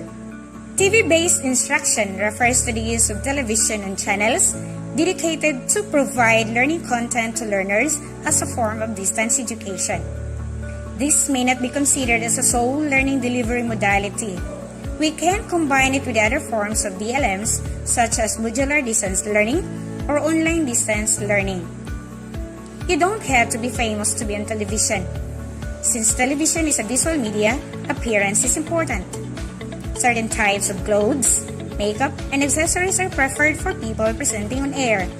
But for us teachers, you know what to do.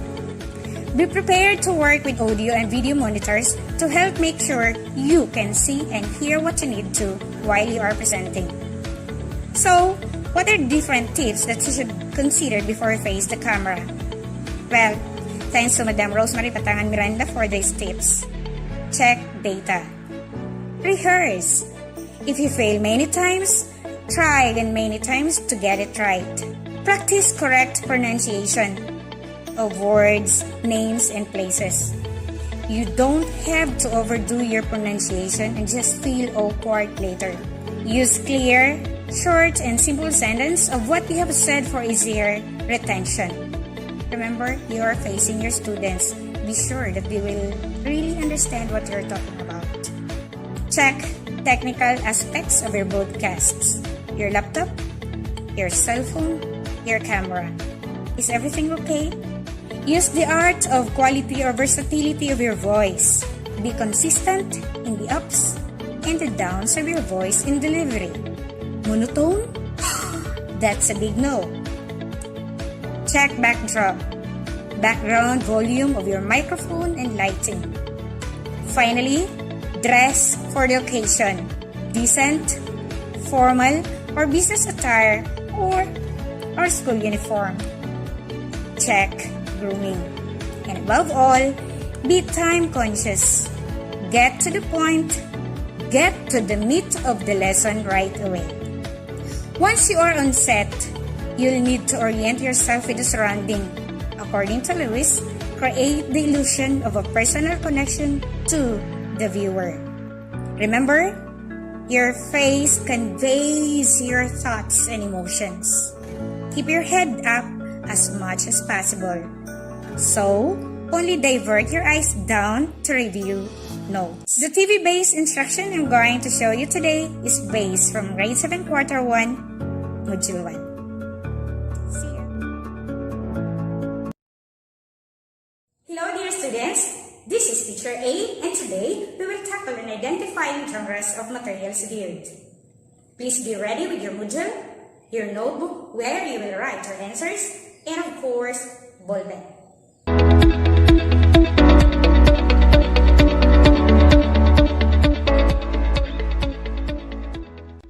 So, is everyone here? I hope you're all here and settled. But before we begin, let us say this prayer. Dear God, bless us in our study today. Help us grow in love and kindness, more like Jesus every day. Amen. So, alright, in this lesson you are expected to define genre, identify genres of materials viewed, and give examples of the different genres of materials that you have viewed. Are you ready? Let's go! Who of you here loves to watch movies? I'm sure you all do. Now the question is, what type of movie do you usually watch? Adventure? Fantasy? Comedy? Horror? Drama? Love?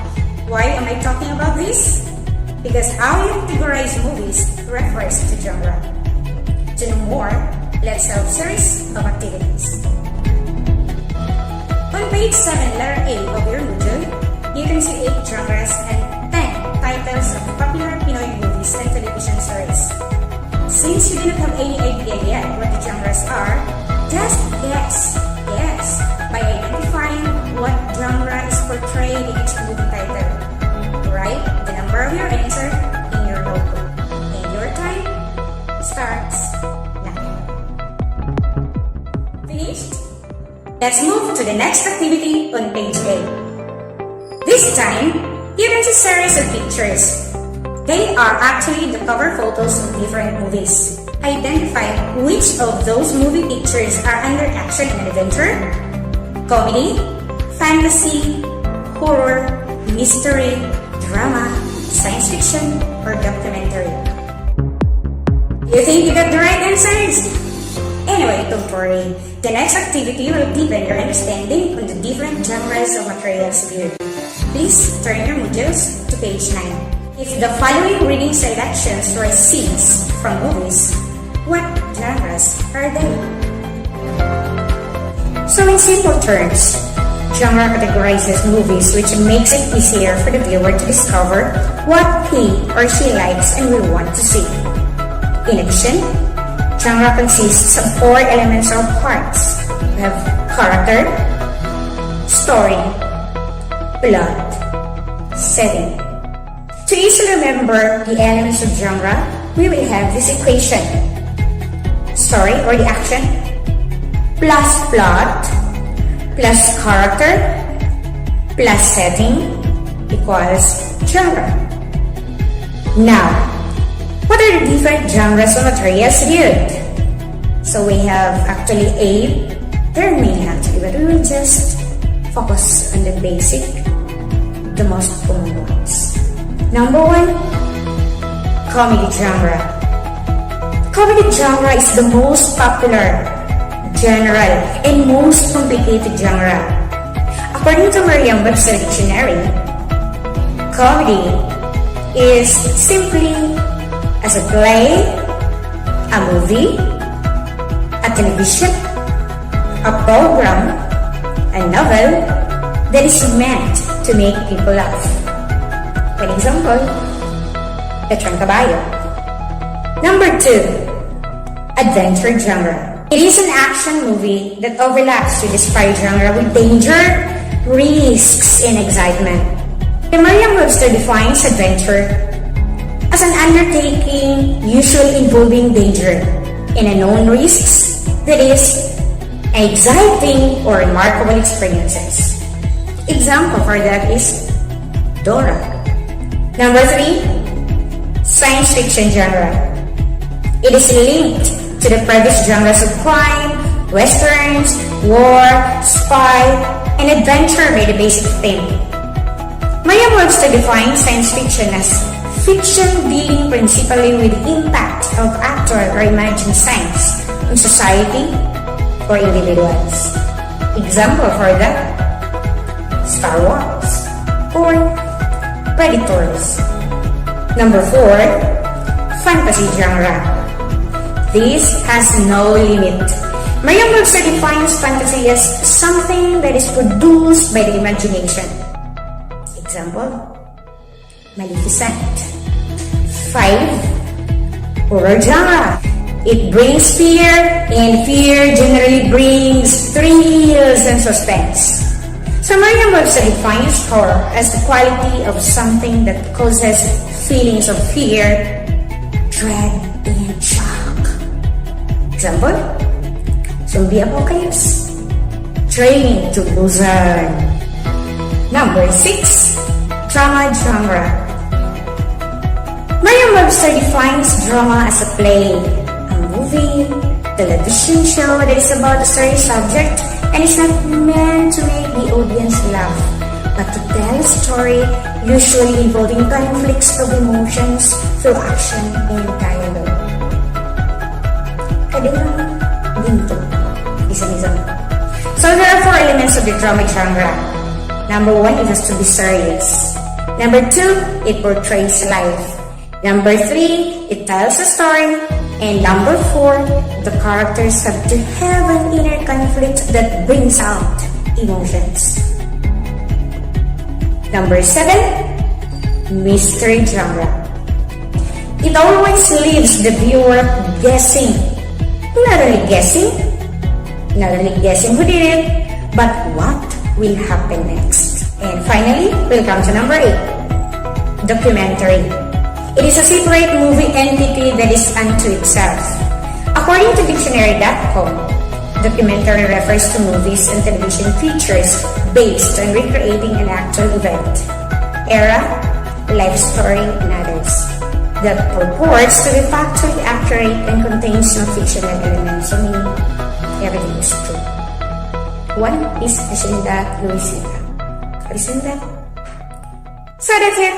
As recap, genre categorizes movies. And the 8 genres of materials that we usually view are 1, comedy, 2, adventure, 3, science fiction, 4, fantasy, 5, horror, 6, drama, 7. Mystery, and 8. Documentary. That's all for now. See you again in the next module. This is Teacher A.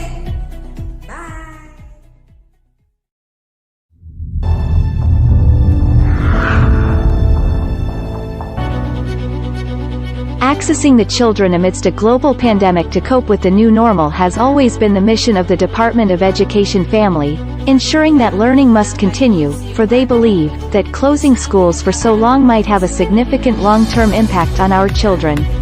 With this, the Department of Education have presented different education strategies, framework and innovations in response to the COVID-19 global crisis to frame the new normal in our educational system. Base po sa survey form, ay ito po yung piniling modality ng magulang para sa kanyang anak.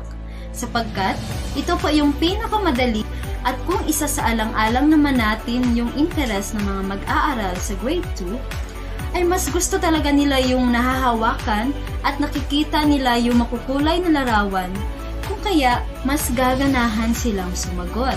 Hindi na ito nangangailangan pa ng internet connection, lalo pat mahina talaga yung signal reception sa aming lugar.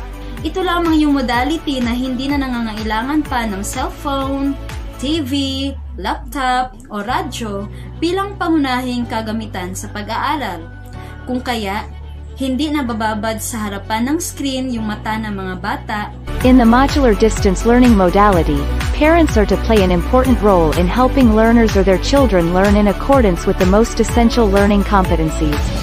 It has been stated in the memorandum from the Undersecretary for Curriculum and Instruction that parent, guardian, siblings and other community members are considered responsible adults, and should be available to guide and support the learning process of the child at home as well as provide guidance in accomplishing given home learning tasks. To fully understand the role of parents in guiding and supporting the learning process of their child, the Sirawai district of Sirawai Zamboanga del Norte simulated the parents' role in managing the new responsibility towards their children in going to school at home anchored in modular distance learning. This simulation utilizes the module in Araling Panlaponan for grade 2 and uses competency of the first quarter. Using the weekly home learning plan to aid teachers and will guide parents in keeping the track of the day-to-day activity and task of the learners at home. In this simulation, we are emphasizing on the learner's tasks in a certain learning competency in Araling Panlapunan. Thus, it also involves the child's daily activities such as waking up, making up bed breakfast, doing household chores and short family bonding. At 8 in the morning until 9, may be the time range for the child to wake up.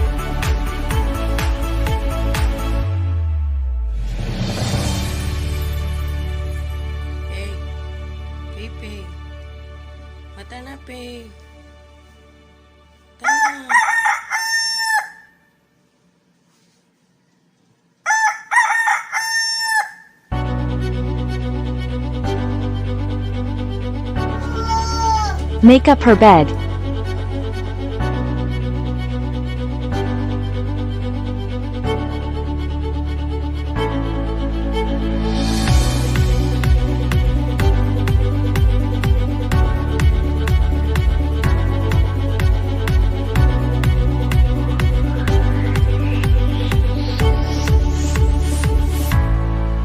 Eating a breakfast and getting ready for an awesome day.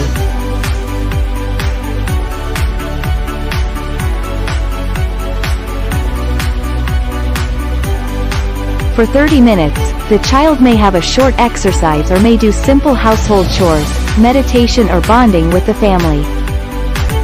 Right after, doing the task in the module will follow.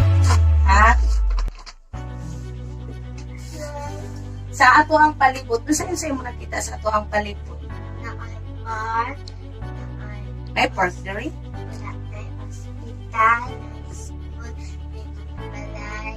May health center.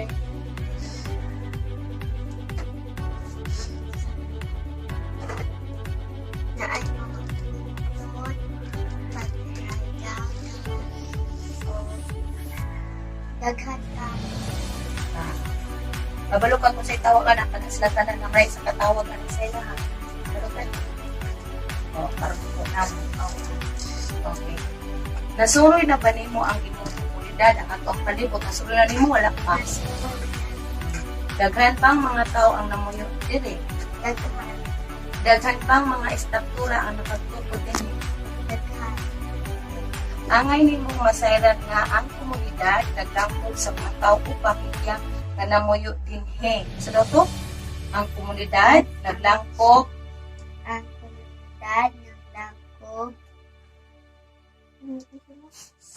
sa mga tao o pamilya nga namuyo dinhi, mga istruktura o mga pampubliko man o privado.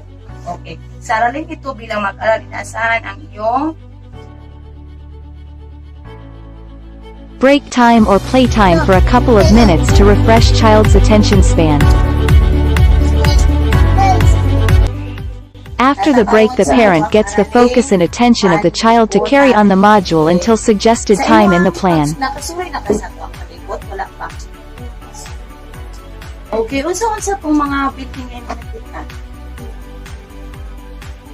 Munisipyo o kultura. Ang munisipyo na health center, katong gym, diba, mga ito yung mga building. Ang halin mong masayran na ang komunidad naglangkob sa mga tao o pamilya nga namuyo dinhi. Okay. Ang mga institusyon o mga estruktura na pampubliko man o pribado. Okay. Hunahuna kung sakto o dili ang gisulti sa matag hagpulong. Isulat sa imong papel ang sakto kung husto kini o dili sakto kung dili. Nambiri imong papel 1 hangtod number 5.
Lunch break time. After the break, the parent gets the focus and attention of the child to carry on the module until suggested time in the plan. A. Pamilya. B. Barangay Hall. C. Parke. Kung saan pinagami ang kabahin sa komunidad. A. Pamilya. B. Barangay Hall. C. Parke. Number 4. Sa ospital, magpatambal ang adunay sakit. Asa pagyud dinhi mamahimong magpatambal. A. Merkado. B. Health Center. C. Bangko. Unsa man ang ikatabang sa mga naglangkob sa komunidad ngadto sa lumulupyo dinhi. Unsa man ang ikatabang sa mga naglangkob sa komunidad ngadto sa lumulupyo dinhi. A. Magdaot nila. B. Magkalambot nila. C. Paglisod-lisod nila. I-drawing sa papel ang imong simpleng pagkakitag kamang pinungdanon sa imong komunidad. Unsa imong mahimo? Dire sa papel mo, unsa nimo para makita ka nga ikaw nakatabang ka sa komunidad. Balikan ra ka ha. Sige, 5 minutes. Carrying on the module throughout the day may be tiring for some, but this is one of the ways to know more about your kids. Thank you for watching.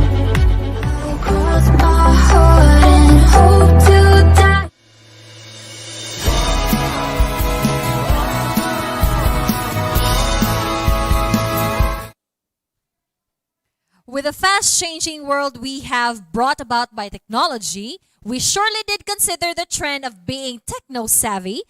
So that was the presentation of our modular and blended learning, and of course, added by the simulation and radio and TV-based instruction from Rizal National High School by teacher Marilyn Aranas.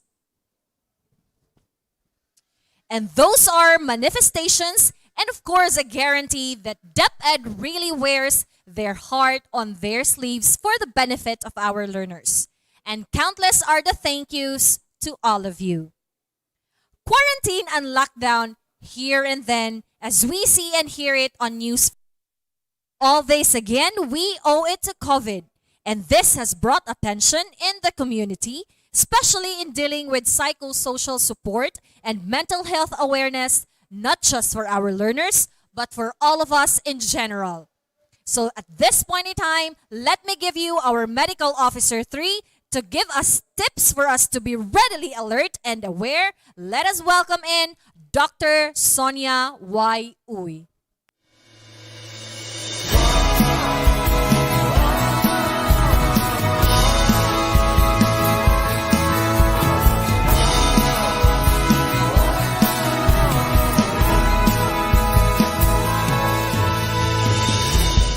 Sabay-sabay na babangon, sama-samang ahon, ihanda ang sarili sa hamon.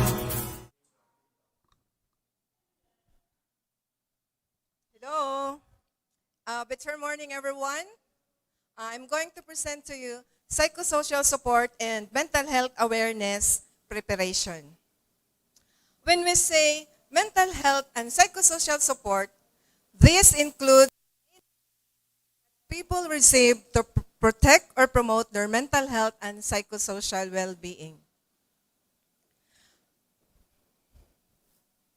So this is helping people connect with other family and community members, or helping them deal more effectively in personal challenges or practical problems, and can have great benefits in reducing their stress and suffering. The WHO, or the World Health Organization, recognized that a person's mental and psychosocial well-being is also an equally important part of staying safe and healthy during this COVID-19 pandemic. The Department of Education recognizes also the impact of COVID-19 pandemic to persons' mental health. Thus, with this, the Department of Education conducted series of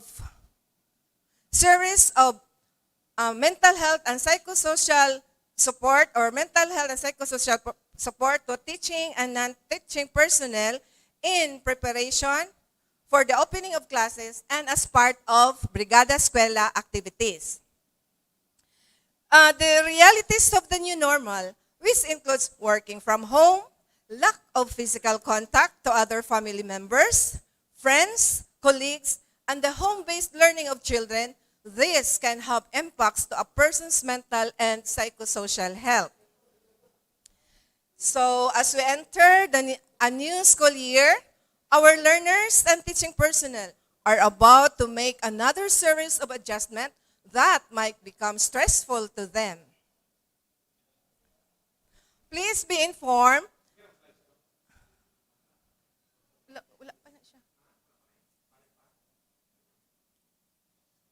So please be informed that the Schools Division of Zamboanga del Norte issued Division Memorandum number 250, Series of 2020, dated September 10, 2020, titled Reiteration of the New Schedule and Additional Guidelines in the Conduct of NHPSS for the Opening of Classes for SY 2020. And also, there's another memorandum, Division Memo number 268, Series of 2020, dated September 28, 2020, titled Reiteration of the Special Schedules of DepEd Program and TV Broadcast of Mental Health and Psychosocial Support. So please catch up today the videos you can view at DepEd FB Live. So today nag-start na, okay. And also, please get hold of this division memorandum since modules can be downloaded through the website.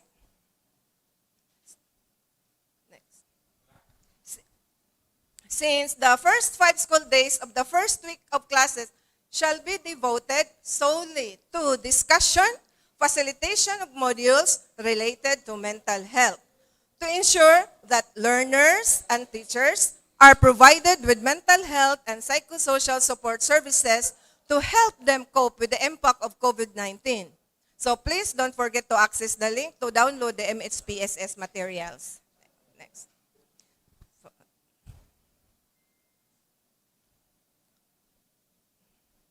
So that's the division memo. Please get hold of our division memo. So let's go to the stress management of teachers. Kay daghan mas stress karon. Okay. What is stress? Of course, this is a reaction of the body and mind to everyday challenges and demands. It can affect your physical, mental, and social and emotional well-being. It is an upsetting condition.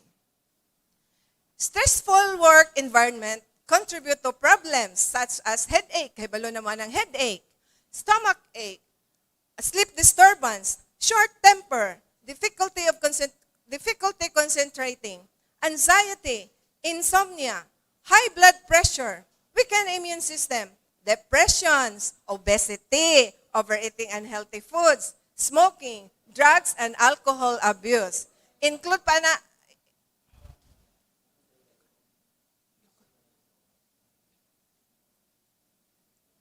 So include pa na ang atong mga bills payments, debts, fear, late nights. Okay. When people feel a little stress, just turn around and live quietly and no one gets hurt. And when people feel greater stress, of course, heart beats faster, increased blood pressure, face flush, tremors or trembling, then muscles may tighten up, medyo manggahi gyud tani no. Okay.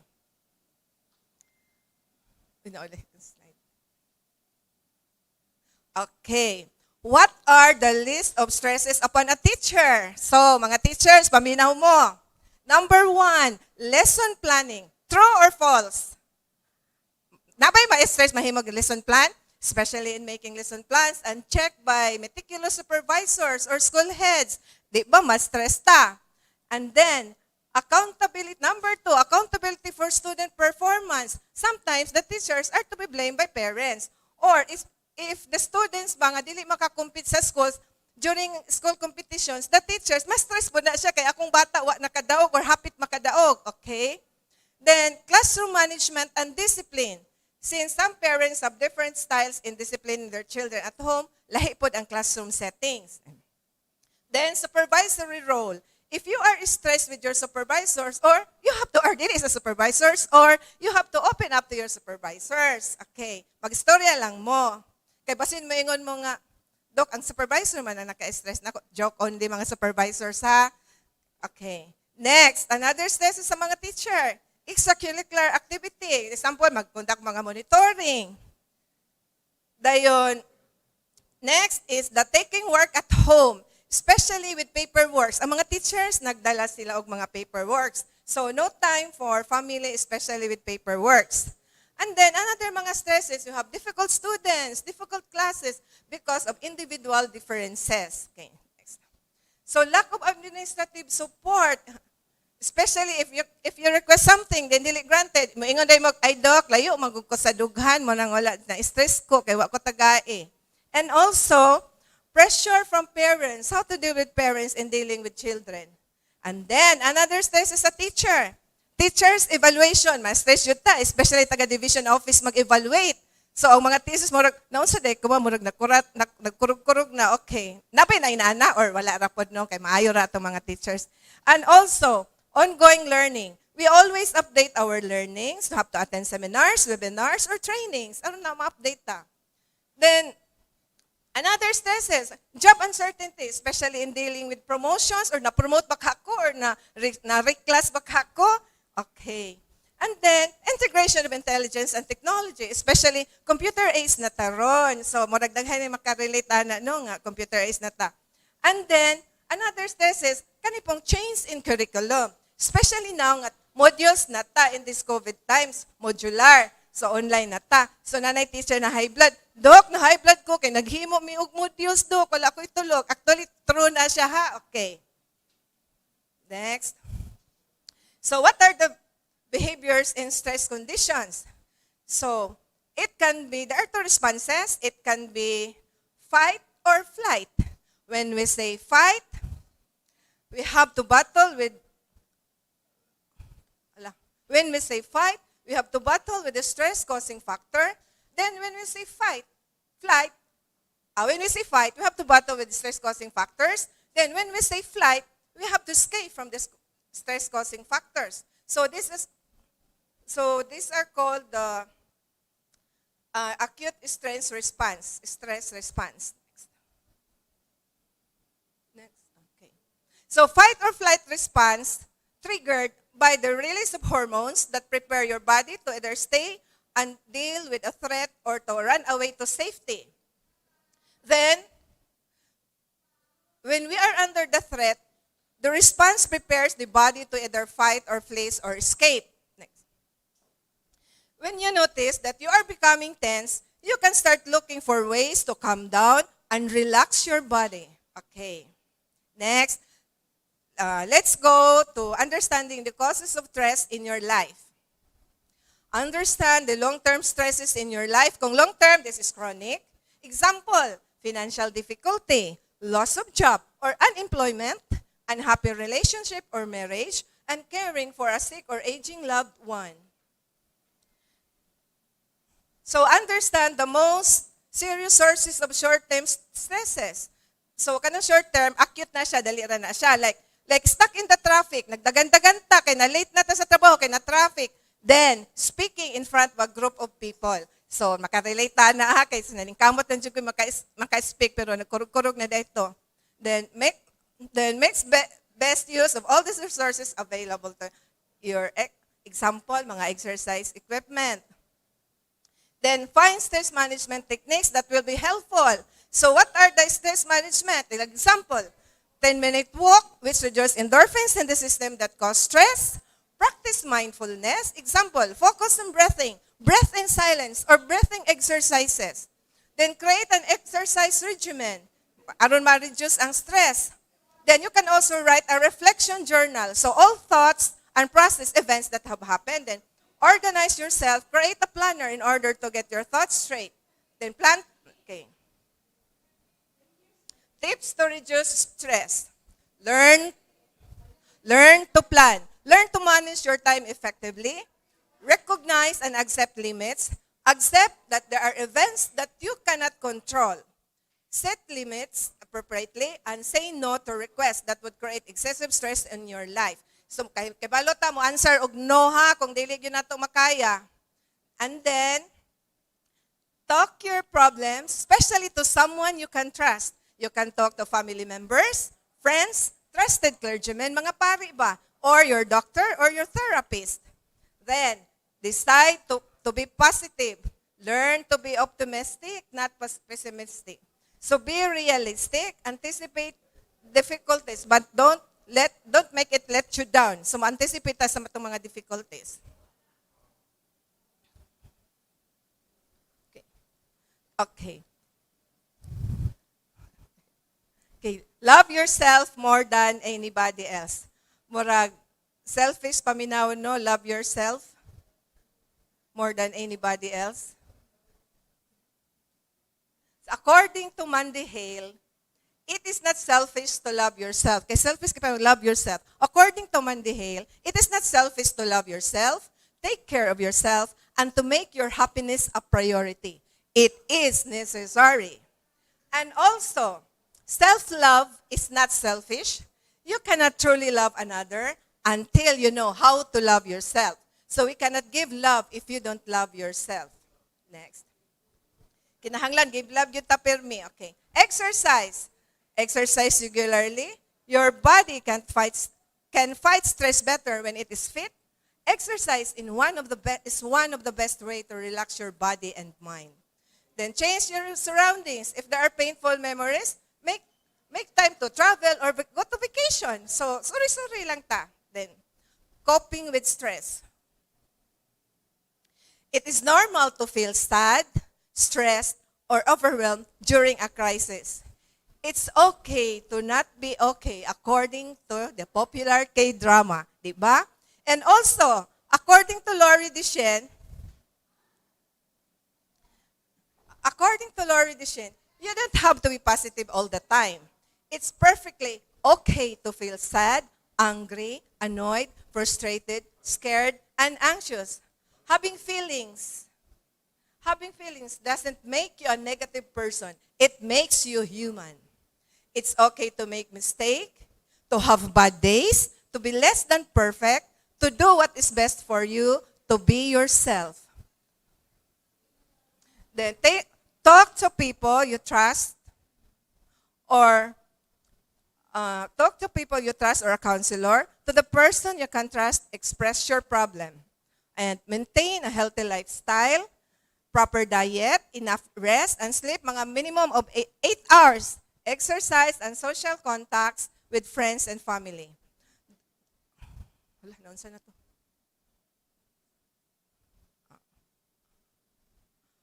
If you have concerns, talk with your supervisors, and if you start feeling well, tell your doctor immediately. Then, practice gratitude, count your blessings. We have things to be grateful about, even in the darkest times. So, stop stressing, start living. Thank you, and God bless for listening.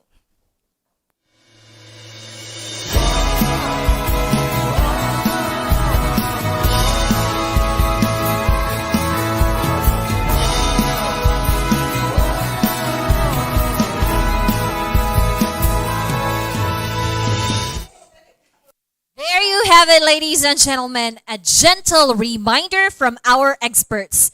Let us all be mindful, let's keep the faith, and let's be aware. Support is one among the key genitals in keeping the secret to success. And we are just overwhelmed with the people around Zamboanga del Norte, for they never are hesitant to extend more than what we ask for, to show that they care and see the need of education to be a priority. Let us now have an audiovisual presentation of local government units' support to DepEd's Basic Education Learning Continuity Plan.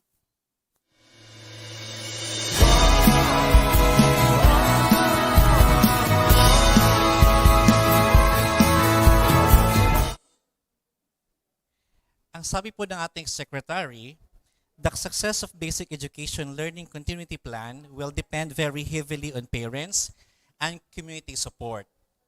Education becomes more and more a shared activity, and we ask the parents and the community and experts to join us in our effort.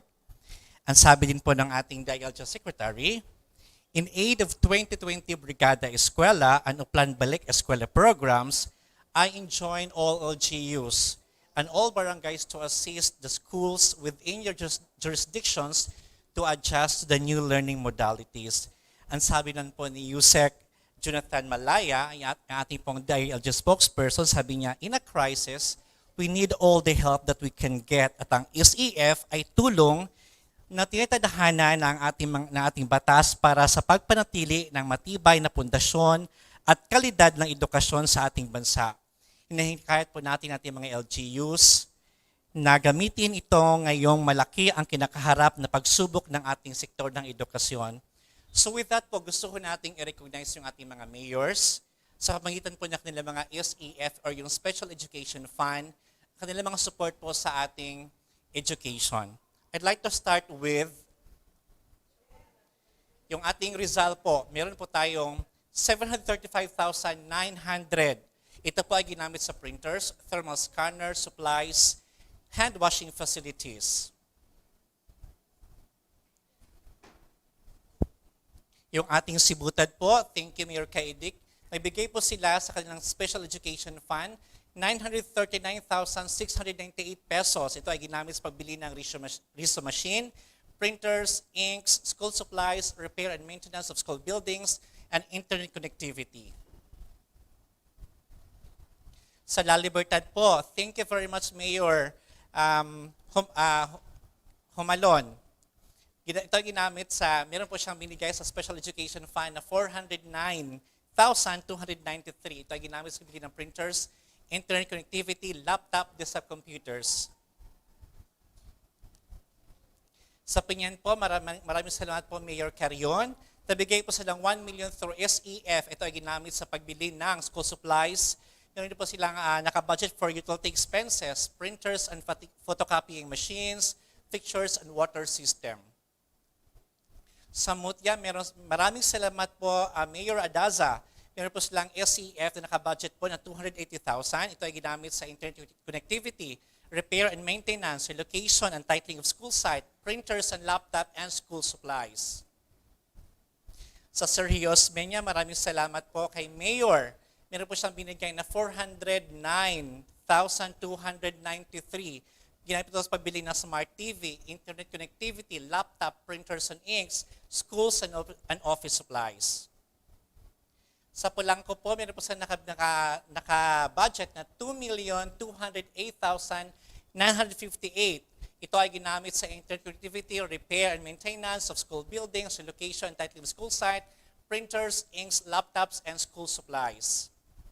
Thank you also to Mayor Pachito Eguia of Katipunan. Meron po siyang binigay through SEF, 621,000. Ito ay ginamit sa bili ng printers, photocopying machines, school and office supplies, water system, repair and maintenance of school buildings. Thank you also Mayor John Hendrik Valliser for your 600,000 na SEF budget po. Kasi nga po, because of COVID-19, nagbigay po sila ng face mask, thermal scanners, alcohol, chlorine, school and office supplies, printers, inks, repair and maintenance of school buildings, and internet connectivity. Thank you very much po kay Eugenio Caballero sa Manukan. Meron po sa binigay na 850,000 sa SEF po. Yan po ay ginamit sa printers and inks, schools and office supplies, health and sanitation kits, repair and maintenance of school buildings, and internet connectivity. Thank you very much, Mayor Ferrater of Dalman sa 399,000 po na budget sa SEF. Schools and office supplies po yan ginamit, printers and inks, internet connectivity, and health and sanitation kits. Maraming salamat po sa ating Mayor ng Sindangan, kay Mayor Dudoy Labad-Labad. Meron po siyang binigay na 5,485,771. Ito ay ginamit sa pagbili ng school supplies and fixtures, printers, photocopying machine, alcohol, thermal scanners, and face masks, repair school maintenance, at yun po naka-budget for utility expenses. Sa Shayan po, kay Mayor Hipolongka, maraming salamat po. Meron po binigay na 747,764.88. Thank you very much, Mayor, sa pagbili ng school supplies, personal protective equipment, LCD projectors, and school site titling. Sa Leon B. Postego, yung ating pong yumaka po na mayor, condolences po sa ating mayor po na Leon Postego, kay Mayor Cordova. Thank you po for budgeting 650,000 para sa school supplies and fixtures, printers and photocopying machine, alcohol, thermal scanners and face masks, repair and maintenance. At yan naman po sa Salog, thank you very much Mayor Tulin sa inyong SEF na 263,000. Sa Godod po, thank you very much Honorable Mayor Mateldo sa kanyang SEF po na 800,000 pesos. Thank you very much yung ating pong LMP po na President Mayor Roberto L. Uy sa kanyang 2,600,750 pesos po na budget po sa SEF. Yan po ginamit, andyan po yung WINS facilities. Sa Calawit po, thank you very much Salvador Antojado. Thank you very much po sa 400,000 pesos.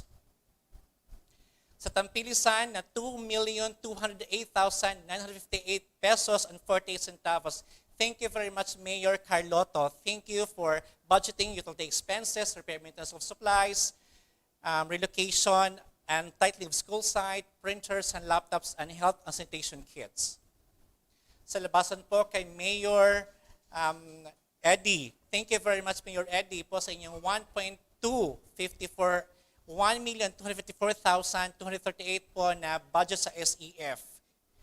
Thank you very much din po kay Mayor Onesimo Kamaof Gotalak sa kanyang 750,000 po pesos na budget sa SEF. Sa baligyan po kay Mayor Esmali, thank you very much po sa yung 687,000 po na budget sa SEF. Yan po ay sinama po nila ang kanyang pag-budget po sa construction ng District Learning Hub po. Sa Siocon po, thank you very much Mayor Lobregas sa kanyang pong 2,250,000 po na budget sa SEF.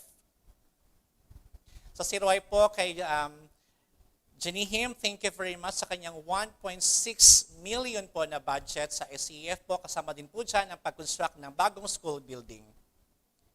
Sa Sibuco po, thank you very much Mayor Ventura sa inyong 200,000 pesos po na SEF. Ngayon po tayo natanggap na tulong po mula sa ating provincial government din po na 25 million yung ating butihin po na Governor Roberto Y. Uy, nabigay po na 15 million para po sa pag-establish ng ating district computer hubs.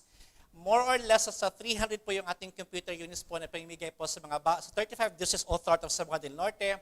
I mean po tayong i-build po ng mga bagong buildings at pag-construct po at pag-repair at pag-maintain po ng ating mga school buildings.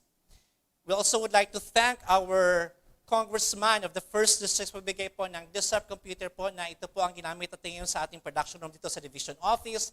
At thank you also kay Congressman Labad-Labad sa kanyang 20,000 pesos po na ginamit na po sa mga equipment natin dito sa ating establishment ng ating TV RBI production room. At yan po ay some of the pictures na nag-gather ho natin mula sa ating mga PSTSS, sa ating po mga mayor, sa ating pong congressman, sa ating provincial governor, sa ating pong stakeholders. Maraming salamat po. Ulitin ko po, ang success po ng ating BLCP ay dahil din po ito sa inyong mga tulong. Maraming salamat.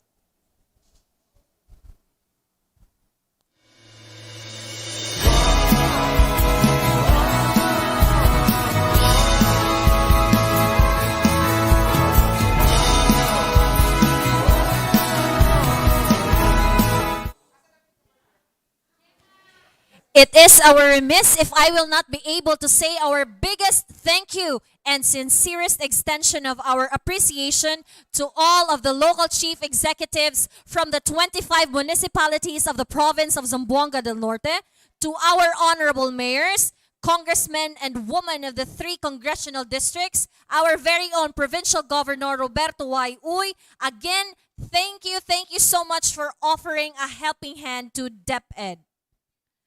Our partnership does not only limit to 1 or 2. Rather, we are stunned with a great number of partners to share their collaborative efforts, all up for the same goal of providing quality basic education.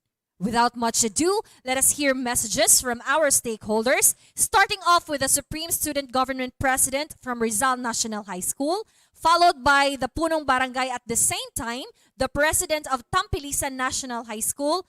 We will also be hearing from Honorable Mayor John Hendrik I. Valiser of the Municipality of President Manuel A. Rojas. And of course, from nonetheless the father of the province of Zamboanga del Norte, Honorable Governor Roberto Y. Uy.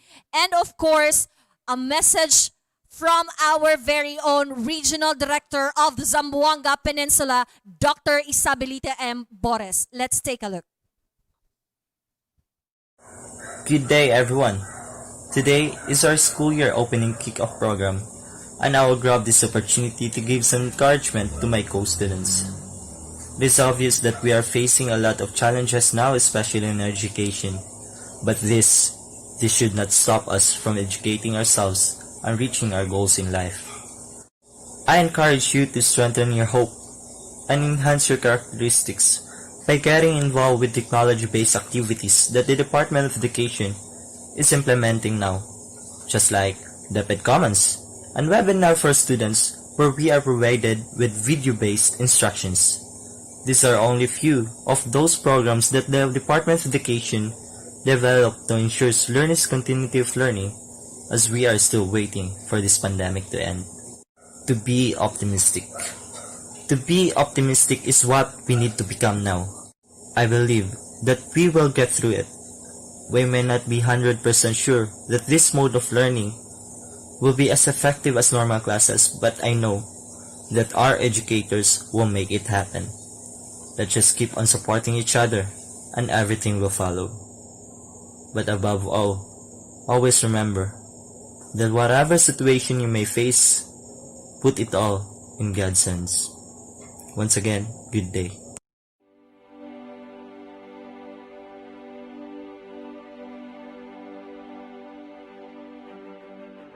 Mayong buntag Tambilisan o pwede na usab mayong buntag sa Tambilisan National High School. Then ako ang presidente sa maong eskwelahan. Ako karon nagpadangat sa usa ka kasayuran nga gikinahanglan nato karon ang maayong pagsabot aron nato makabot ang tinguha sa atong DepEd. Magsugod na ang klase sa October 5. Kanya ang atong klase karon wala man tay face to face. Matud ta sa modular o nga diya sa modular dili lalim ang pag-implementar sa taga DepEd mga magtutudlo sa pagpadangat sa ilahang instructional materials ngadto sa lain-laing barangay. Ato imagine ang Tambilisan nagalangkob og 20 ka mga barangays ug adunay mga high schools, mga 5 ka eskwelahan nga sakop sa Tambilisan. Busa ang kabugaton sa ilang pagpadangat sa klase magasandi kayo sa pagtambayayong sa mga stakeholders. Sa ako, wanyo sa mga stakeholders, mga ginikanan, nga atong suportahan ang DepEd karong tuiga, labi na gyud sa pagpadayon kaya ang atong pandemic nagadagsa sa tibok ng kalibutan ug labi na diri sa atong probinsya sa Zamboanga del Norte nga aduna tay mga positive mga gideklara sa DepEd nga ang klase pagi sa mga module. Ako maganyo nga atong suportahan kini ang kalambuan sa pagtudlo karon sa mga bata. Wala lamang nagasandig sa mga magtutudlo, kundi nagasandig sa ginikanan ng pagtambayayong. Atong suportahan sila aron ang pagkabot sa kalambuan sa mga bata karong tuiga dili himuon atong babag. Kaya ang babag nga pandemic atong sulbaron pinaagi sa atong pagtambayayong. Atong likayan nga atong pagsilos, atong paglantaw sa mga DepEd nga wala sila ibuhat hinunua dili na mao nga panghunahuna. Ang DepEd basta double ang kahago, mga sakripisyo, busa ato silang suportaan. Ilang ihatag ang mga modules diya sa atong mga barangays, tigali na sa unang adlaw sa semana o ang mga bata atong hanyoon sila nga ilang isubmit balik kaysa katapusang adlaw sa Bernes ilang balikon og kulikta. Busa mga kaigsunan, atong likayan ang mga panghuna-huna nga dili mao, nga kay ang pandemic dili nato maligayan iya kanimugna sa kahitasan o sa atong pagtambayayong may atong ikinahanglan karon para ang atong edukasyon mapalambo dito sa atong mga bata ug mahimo kitang successful pinaagi sa atong pagsuportahan ay ining pandemic atong masulbad wala kini problema pinaagi sa atong panaghiusa. Good morning, especially to our very able and gorgeous Superintendent Ma'am Tabilon and to all the teachers as well as to other stakeholders who are watching right now. And I thank you for giving me this opportunity to be part of this opening program of Department of Education, October 1. No, thank you very much. In these trying times, coronavirus has already changed our lives, changed everything in us, changed the way we see things, and changed the way we do things.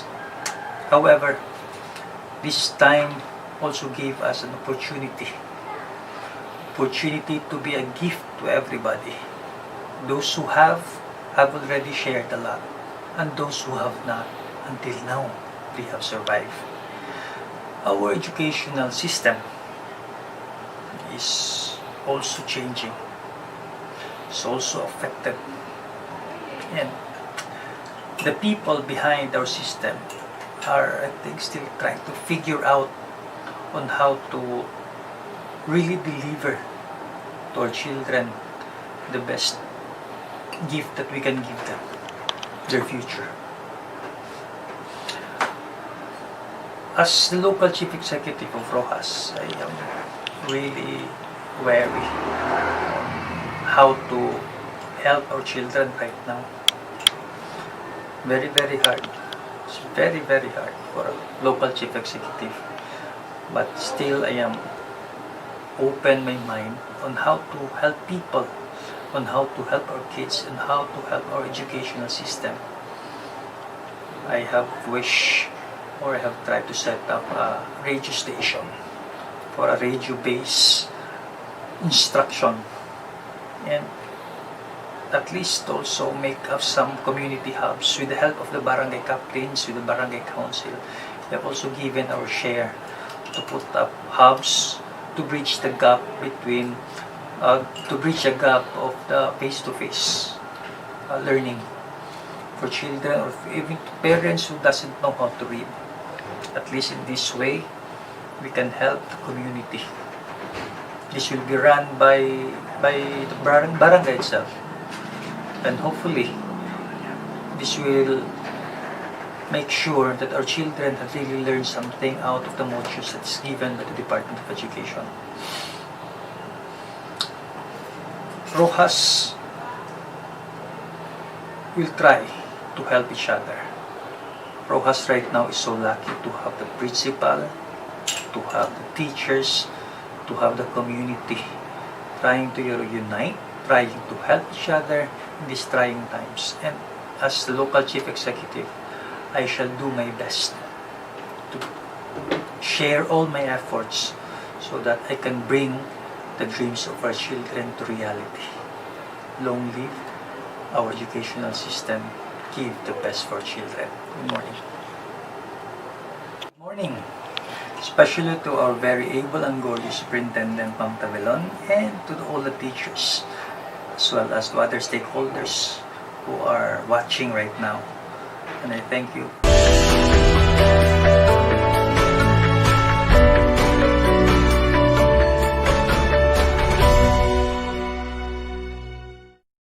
Good day to the teachers, learners, education stakeholders, everyone in attendance.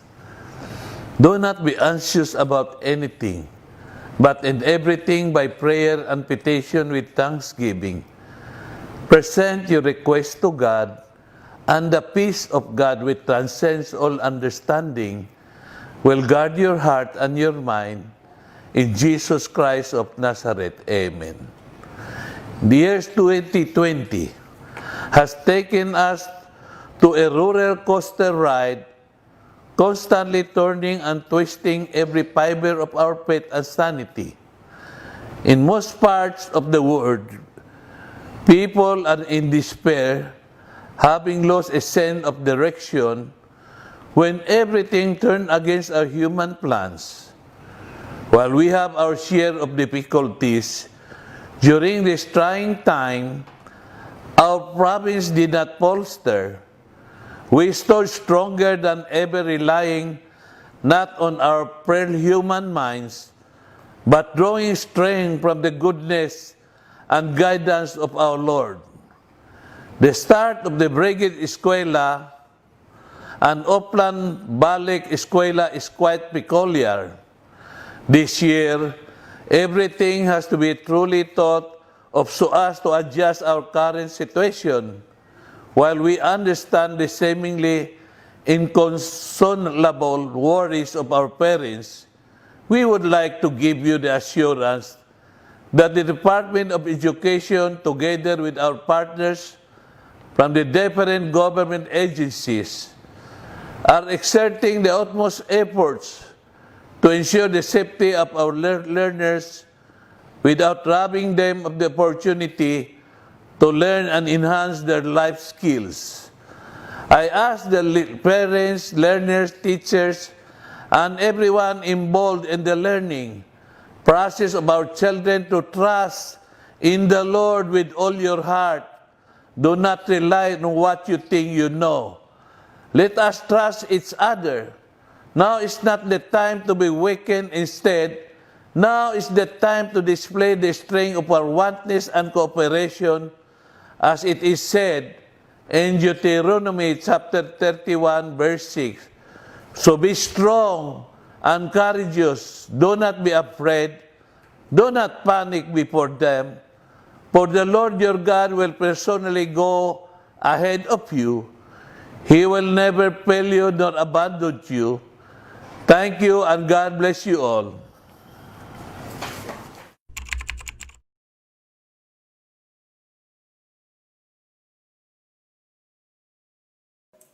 Mayong buntag sa tanan. Today, the long wait is over and we'll have the opening of classes. We would like to welcome all our learners, students and pupils, and especially our teachers and school officials. Secretary Leonor Magtolis Briones said, patuloy ang edukasyon, angkop na proteksyon, sapat at mabilis na aksyon. Today, we would like to give our salute to all our teachers for this World Teachers Month.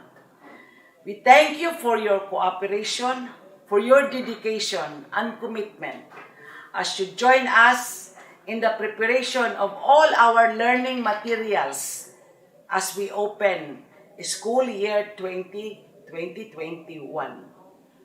At this point, let me thank also the support of our local government officials, especially our provincial governor, the city mayor, and all of our officials who have helped the Department of Education in the support of our Learning Continuity Plan. To our parents, magpasalamat kaming dako sa inyong pakigduyog kanamo sa pag-uban sa among mga magtutudlo o sa pagtabang o pagsuporta sa inyong mga anak ug among mga kabataan. Nahibalo ko lisod ang inyong sagubangon kay kamo mutabang kanamo sa pagpahigayon sa ilang mga pagtulunan diha sa inyong tagsa-tagsa ka panimalay. Pero naghangyo kami sa inyong mga pagsabot ug pagantos kay kanang among mga kabataan inyong mga anak o ang inyong mga anak amo sad mga anak. Karon, we would like to say thank you for that support and let me say a very good description sa kadtong usa ka scientist kami ingon. Ang iyang ngalan si Charles Darwin. Ang pinakamadasigon, pinakamalampuson nga tao ning kalibutan, dili man di ay katong daghan og kwarta o sapian, dili man di ay katong hataas nga kay balo o kaantiguhan, kundi dili di ay katong tao nga tag-as og lugway nga pagsabot. Pagsabot nga kung naay problema, iyang dawaton og hatagan niya solusyon. Mao di ay dinhi kini magsumikad ang gingon nato nga kalampusan. Nagsugod pa kita karon, pero taas po ang atong lugway sa paghatag og pagsabot. Og hinaot unta og nahibalo ko kita magmalampuson ra usab og madamlag. To our teachers, to our learners, especially to our schools division superintendent and all other school officials, and of course our teachers. Congratulations and welcome and good luck.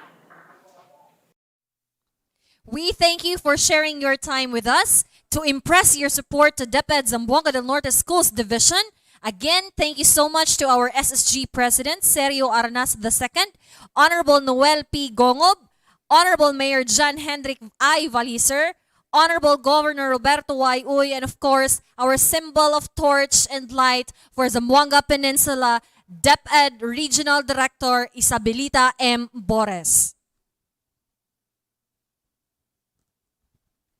Heads up, ladies and gentlemen, the show isn't yet over because we will never end this launching without seeing and hearing what the Mother of Department of Education has to say. For I am sure it's going to be a push to a more mythological success in learning for our learners. Let us all welcome our Secretary to Education, Secretary Leonor Liling Magtolis Briones.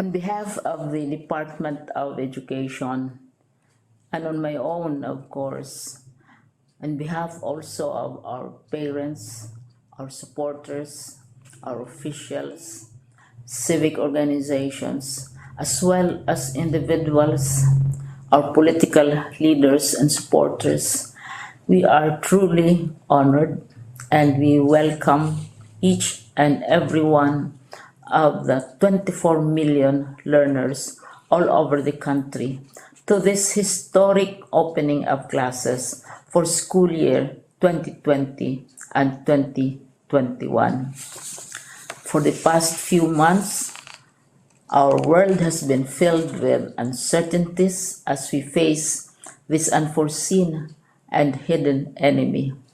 But each day brings new knowledge. Each day brings new solution. But at the same time, each day brings new challenges as well, new problems and new complications. The results and the impact of COVID-19, for example, cannot be measured only in terms of pesos and centavos. The greatest impact, of course, is on the learnings of our children, which have been postponed and which have been disrupted. We have the problem of physical distances or the quarantine as a major part of the COVID-19 containment, and it has disrupted all operations of the sectors of the economy, all sectors of the economy. In the context also of COVID-19, the concern over basic education is the magnitude of moving, congregating learners, teachers, and education personnel nationwide, because we are not only counting thousands or hundreds of thousands of people and of learners, but we count them by the millions and by the billions. And so this has been a great challenge to all of us. Basic education, as all of us know, directly accounts for nearly 30 million individuals. At this time, more than 24 million are formally enrolled, but we have the staff, we have the teachers, and we have, of course, the parents themselves, involving 61,923 schools, and not counting even the ancillary services supporting the education system, including transport, food, books, uniforms, and other services. The government right now is spending approximately 32.9 billion every month for salaries and some administrative costs, even as we are still preparing for the opening of school. And so, we have not been spared from the impacts of the pandemic. Aside from the disruptive effect of pandemic on our educational system, we also need to consider the impact on the economy as well. Our enrollment from private school learners has been negatively affected, primarily because many of those who have jobs and have lost such jobs cannot support their children anymore in private schools.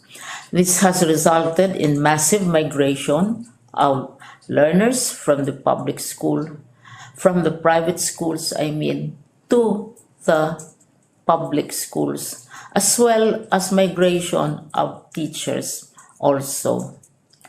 And this has been a very difficult challenge for us to balance, because the Constitution provides for the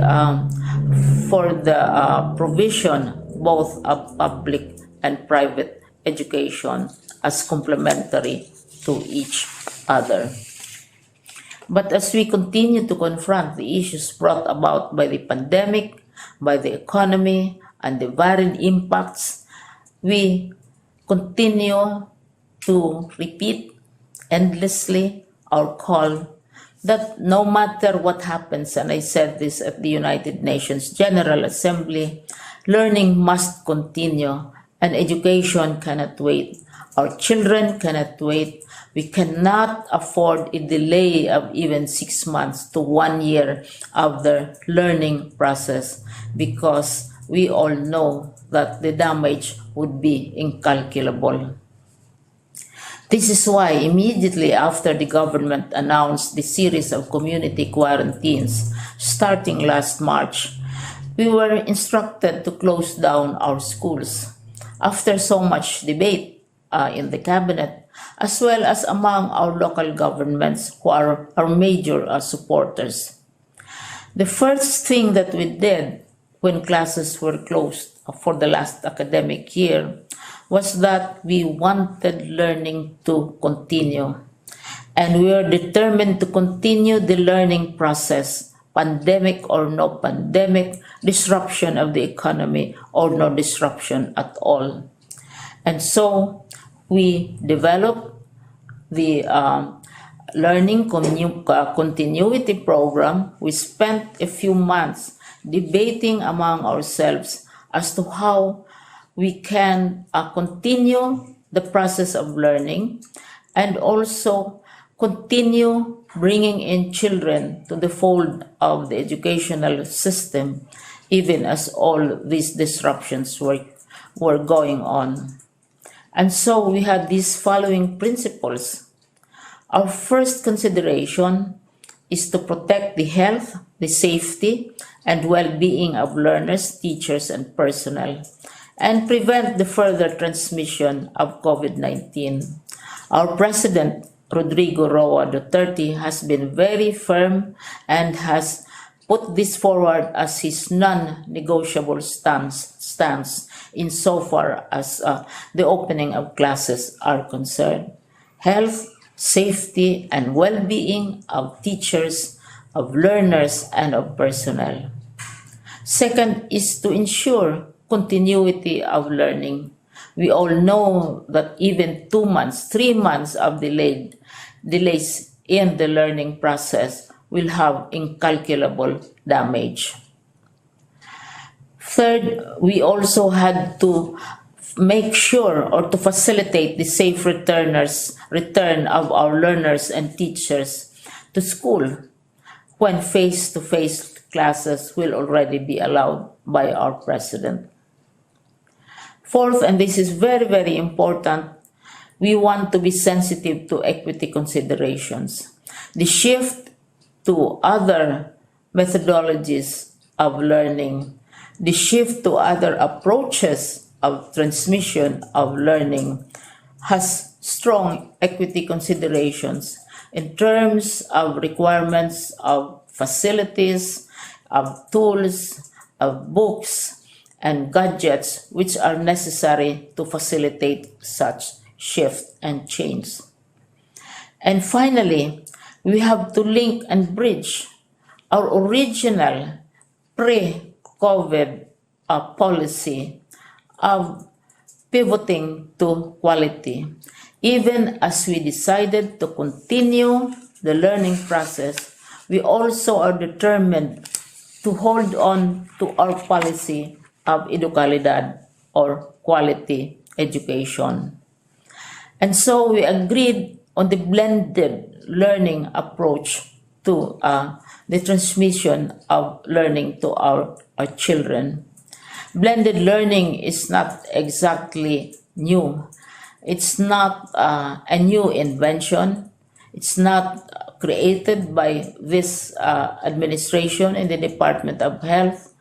This has been going on for decades and has been introduced for quite some time in education.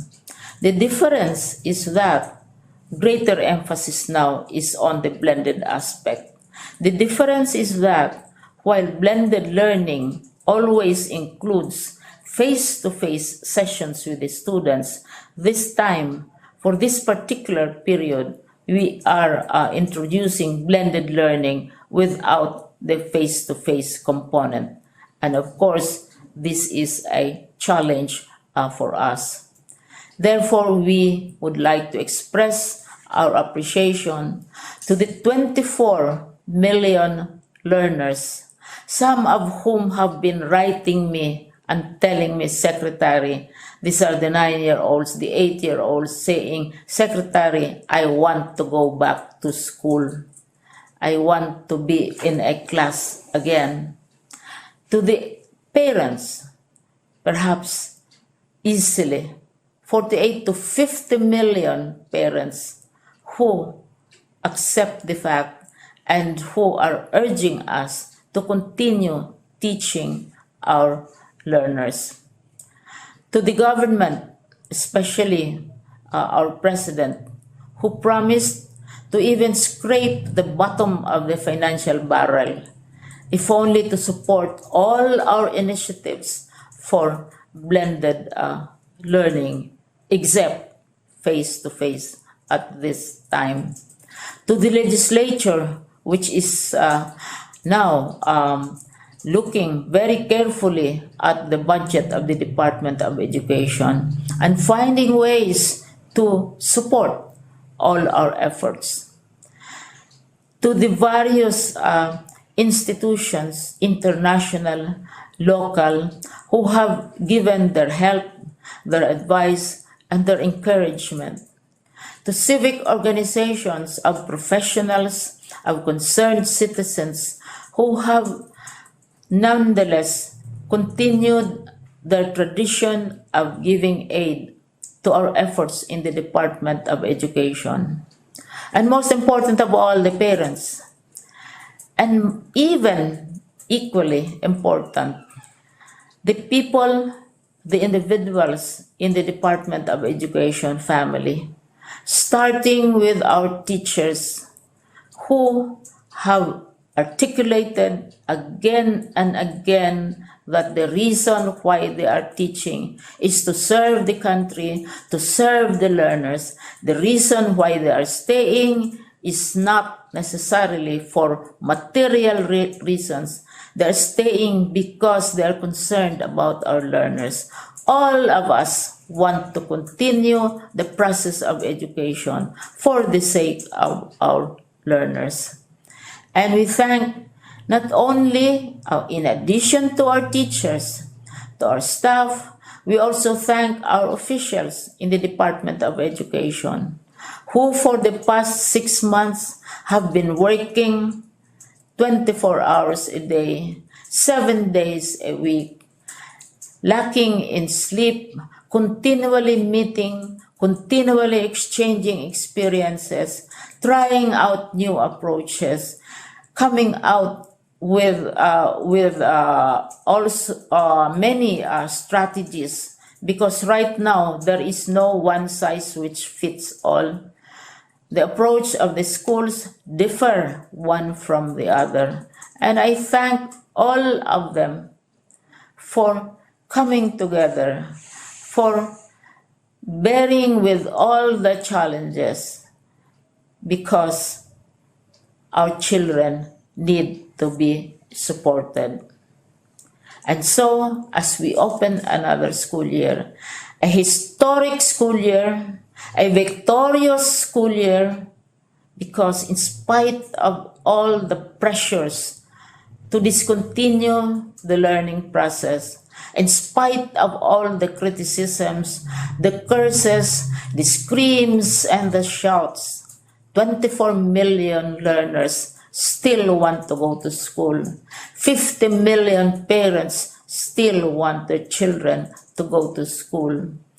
And 900,000 teachers want to stay and continue teaching our learners, as well as hundreds of thousands of staff of the Department of Education who have pushed themselves to the limit during the past few months to come out with appropriate responses and solutions to these challenges. And of course, we are also consumed by fear, because who does not fear COVID? Who does not fear a double-digit downturn in the economy? But to cite a short quote from one of my very favorite books, which is Dune, June, which is coming out by Frank Herbert, which is coming out in a movie soon.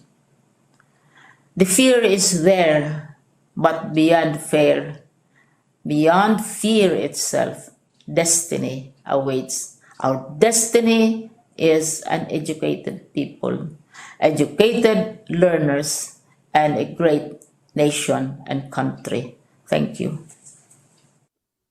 We are very much honored today, ladies and gentlemen, that we have been given the chance to be joined by our DepEd Secretary, Secretary Leonor Magtoles Briones. And of course, special thanks for the people behind the efforts in reaching out down to the central office just to get the in-house statement of our dearest secretary for this launching of school opening school year 2020-2021. We are sending all our virtual thank you and gratitude of love and respect to the DepEd Secretary and to all our undersecretaries and all the DepEd employees. If we are in an indoor or outdoor venue today, I am very much sure that we are jam-packed with audience and our very important dignitaries to share with us this momentous event such as this. But I am very much sure that an avenue like this, using the social media platforms, we can reach more than a provincial coverage. And because I am seeing a great number of live viewers today, as we are live on air via our Facebook page and YouTube channel, let us give way for another remarkable individual to give us a message of inspiration and to leave us a mark of wider horizons in education. Let us all welcome with a virtual clap our very own, a great leader herself, Schools Division Superintendent of Zamboanga del Norte, live via Google Meet at Cebuta District, Dr. Maria Liza Recamara Tabilon.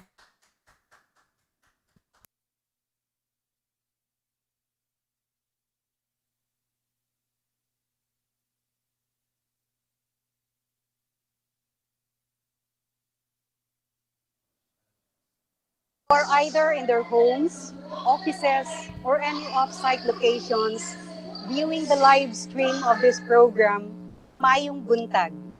It is a blissful experience to join you in this convergence to kick off today the start of the academic year 2020-2021 on Monday, October 5, 2020. Our undertaking today is done simultaneously with the rest of the schools divisions of Zamboanga Peninsula and is being monitored by the region in the central office. Right now, I am with Cebuta District with Dr. Rave Magtuba and all school heads in the elementary and secondary right now and right here at Cebuta National High School on the same virtual platform with you for this program. In this occasion, I would like to greet all teachers an advance Happy World Teachers Day, which is on Monday already.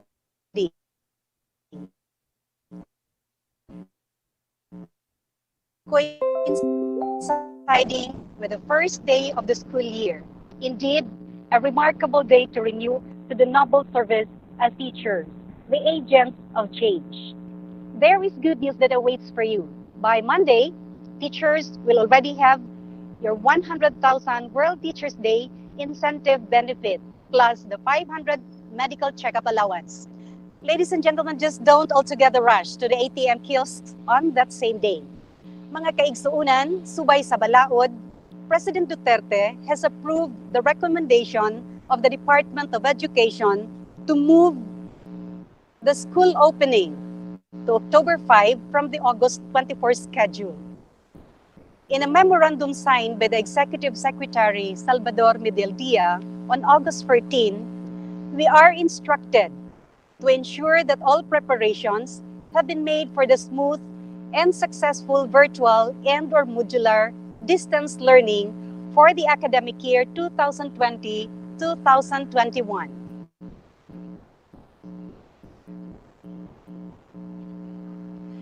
It has been a tough period for every school system in the world, but there is a silver lining in every dark cloud.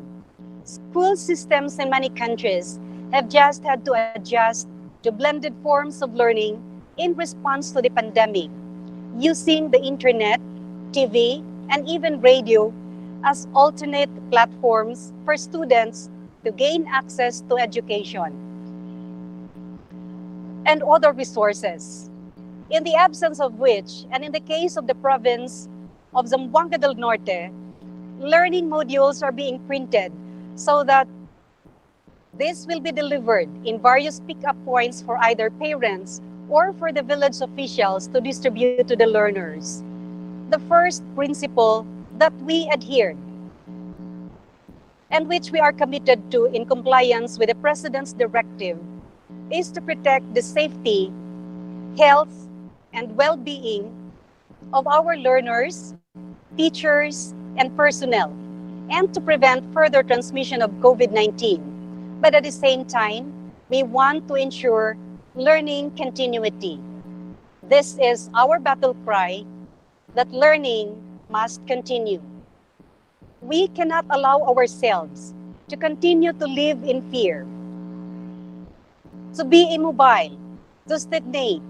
Thus, policies, guidelines, and other directives are put in place for our information, guidance, and compliance. We need to learn to live with the threat and make adjustments and continue to serve to advance the cause of education. The way that we connect with each other remotely and the manner we closely communicate in a distance have concretized the ideals. In fact, that we can pursue professional, educational, and career advancement without having to personally be with others, but instead converge virtually together.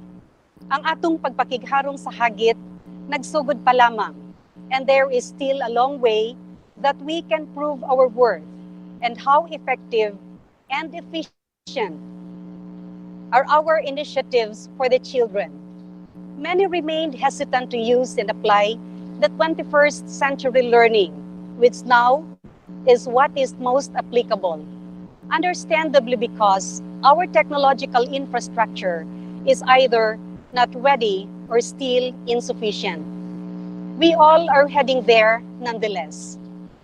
Angay lang yun, nga atong mahibawan og dawaton, nga wala kita magbinugtong o mag-inusara niining kalisod. Teachers in your school and in other schools in this division, and in all other divisions in this region, in all other regions in this country, and in all other countries in the world, are as affected by this worldwide health crisis. We are all in this chaos together. But while we are all in the same chaotic, uncertain, and challenging situation, our reactions, actions, and level of commitment varies. Mother Teresa, a model for servant leadership and renowned inspirational leader, stated, and I quote, "The only way that you can defeat your enemy is to befriend him." In the same application, we say, the only way we can conquer fear is to embrace it. The only way that we can defy failure to reach a mile is to take the kilometric stride. We need to be bold in our actions and decisions.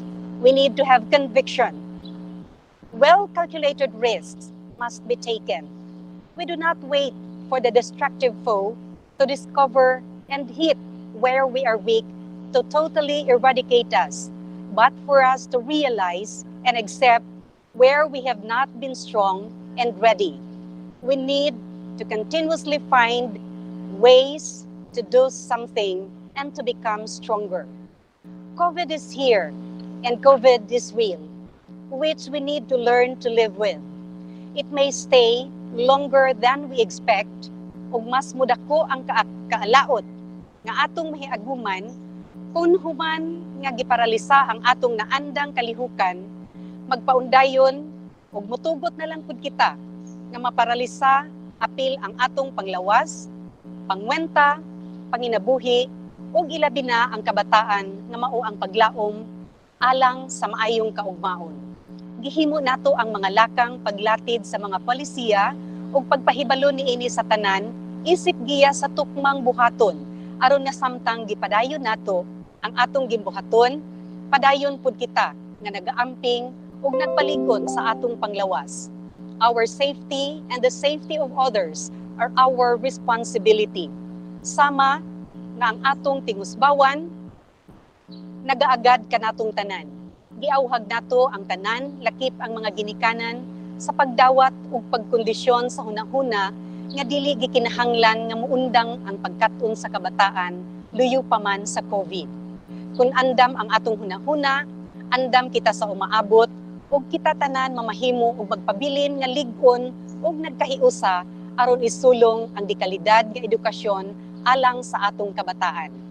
Daghang salamat sa tanang suporta from all the local chief executives of the 25 municipalities, the governor of the province of Zamboanga del Norte, the legislative leaders of the 3 congressional districts of the province, and all other stakeholders and supporters who help us ensure the successful implementation of the Learning Continuity Plan of the province. And on behalf of the Regional Director, Dr. Isabelita M. Bores, and the Deputy Secretary, Honorable Leonor Magtolis Briones, I say, welcome everyone to school year 2020-2021. God bless us all. Good morning.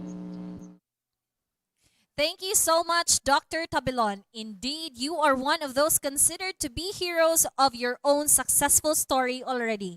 And I must say, and I do hope my viewers would agree with me, that you are our hero as you are our teacher. Again, thank you very much.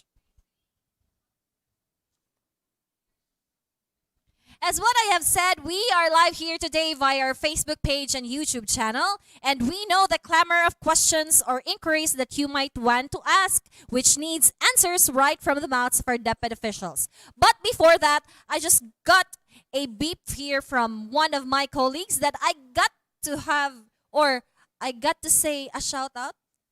I need to have this shout out for our Chief Marietta Anhao and Chief Matranilio Singson, our surrogates of Schools Division Office of Zamboanga del Norte. They are watching right now. So hello everyone. Hello there in the regional office and all around Zamboanga Peninsula. So thank you very much for joining us today.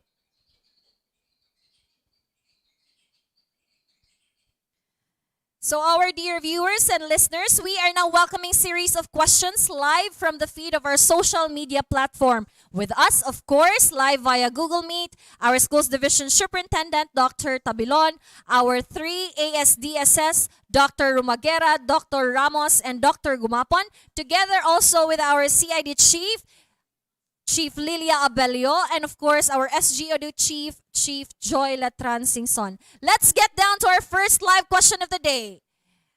So please comment down. We are live on our YouTube channel, ZN Division, and of course our Facebook page, the Schools Division of Zamboanga del Norte. Keep your comments or your questions coming because we are monitoring live.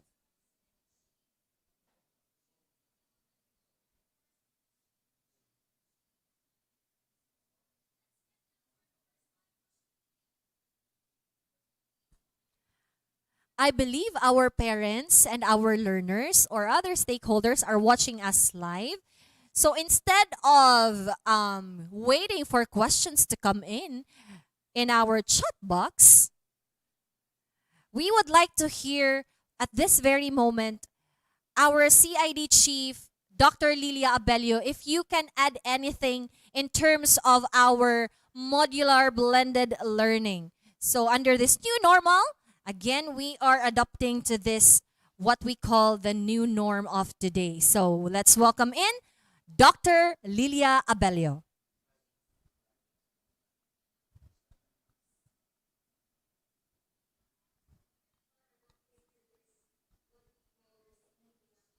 Good morning, Ma'am Lil.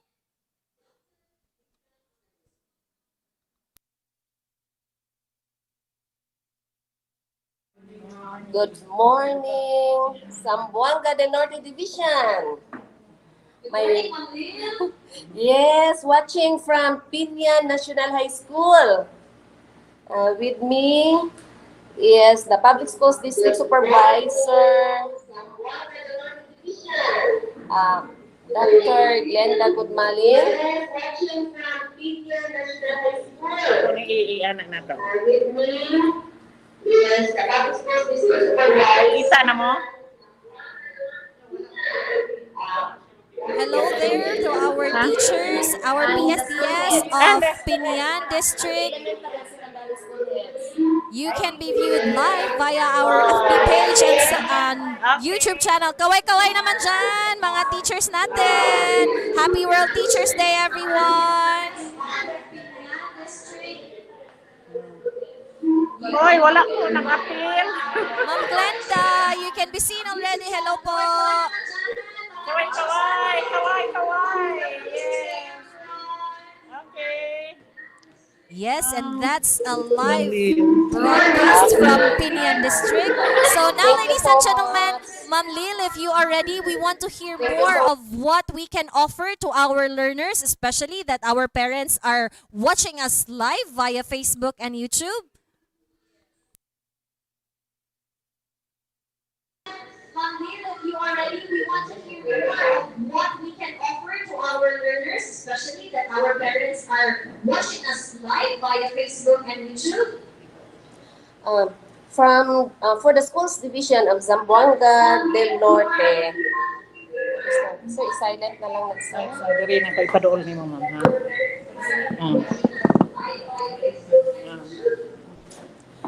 From the schools division, for the schools division of Zamboanga del Norte, we are now distributing, I know the schools are now distributing the modules for week 1, quarter 1. And if there are still schools that will still distribute the modules, because considering social distancing, considering that we are to follow health protocols in the distribution of our modules, that's why the schools had distributed by batches, groupings of parents to retrieve the modules from the schools for week 1. So for next week, week 1 modules will be distributed until tomorrow, or if there are parents who could not get their modules because they are working parents, then we can extend the distribution until Saturday. But hopefully, there will be guardians who will get the modules in behalf of the parents for the learners. And on Thursday, next week, Thursday, it is expected that the first week modules had been answered, the activities had been answered by our learners, and these modules will be retrieved by the teachers in the designated retrieval areas. And the answer sheets or the modules which have been answered will be returned to the schools. And teachers are assigned to retrieve these modules. And the modules for week 2 on that same day will also be distributed to the parents. So it will happen on Thursday afternoon, or if not, if there are parents who would still return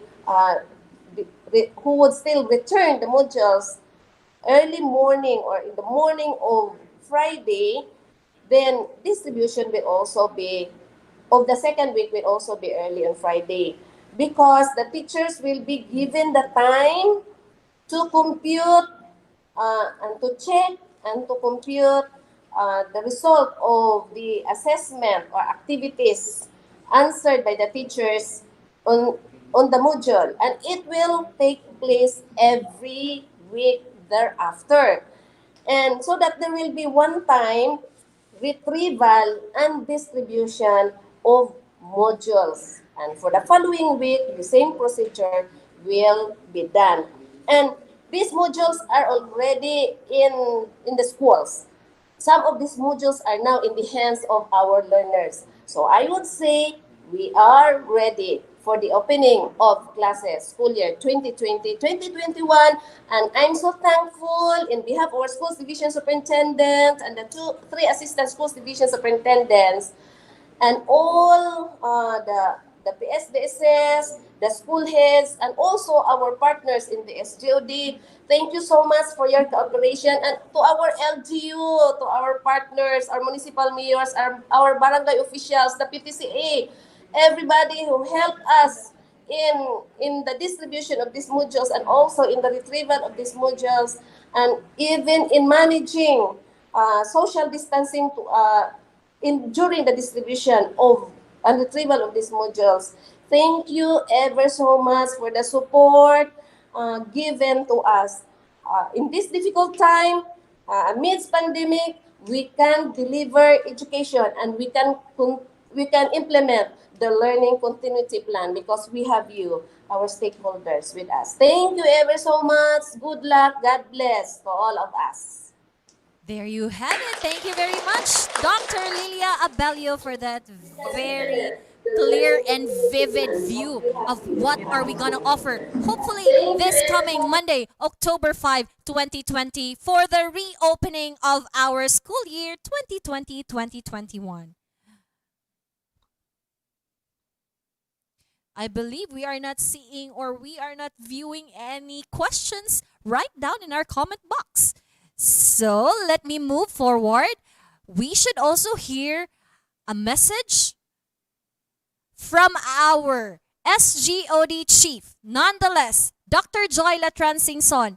Ma'am, we are live via our Facebook page and YouTube channel. Can you say something?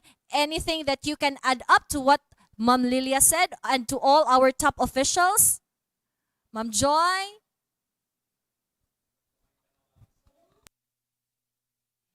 Do you have... Hello, I'm here live.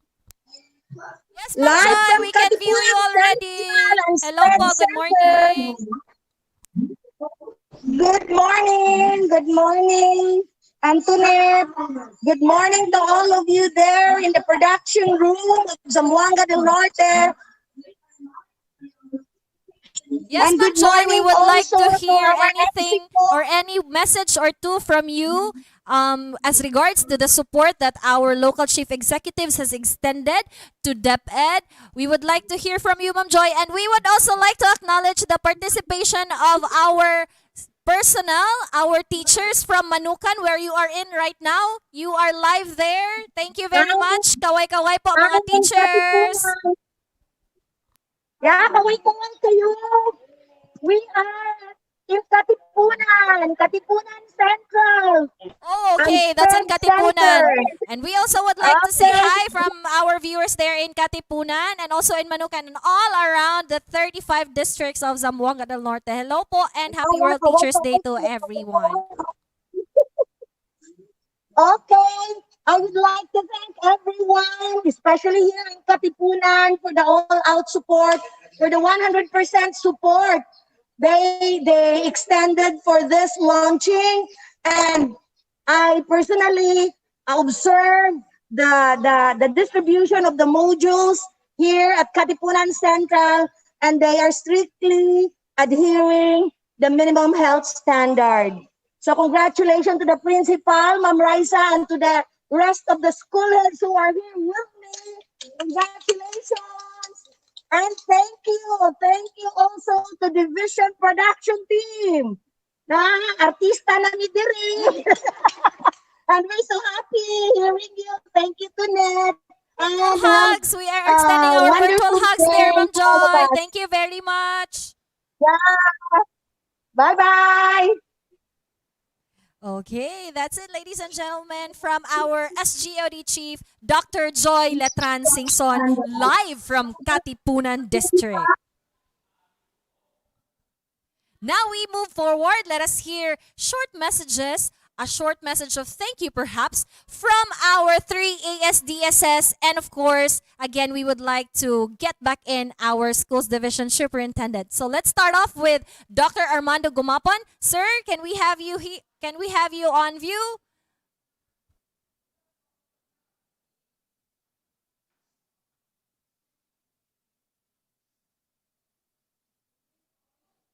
I believe Dr. Armando Gumapon is live via Google Meet at Rojas District.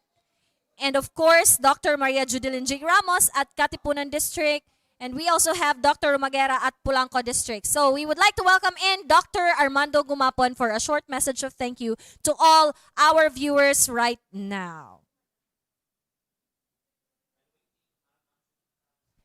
Okay, while waiting for the message of our ASDS Gumapon, we would like to welcome in Dr. Maria Judilyn J. Ramos. Ma'am Jude, Ma'am Jude.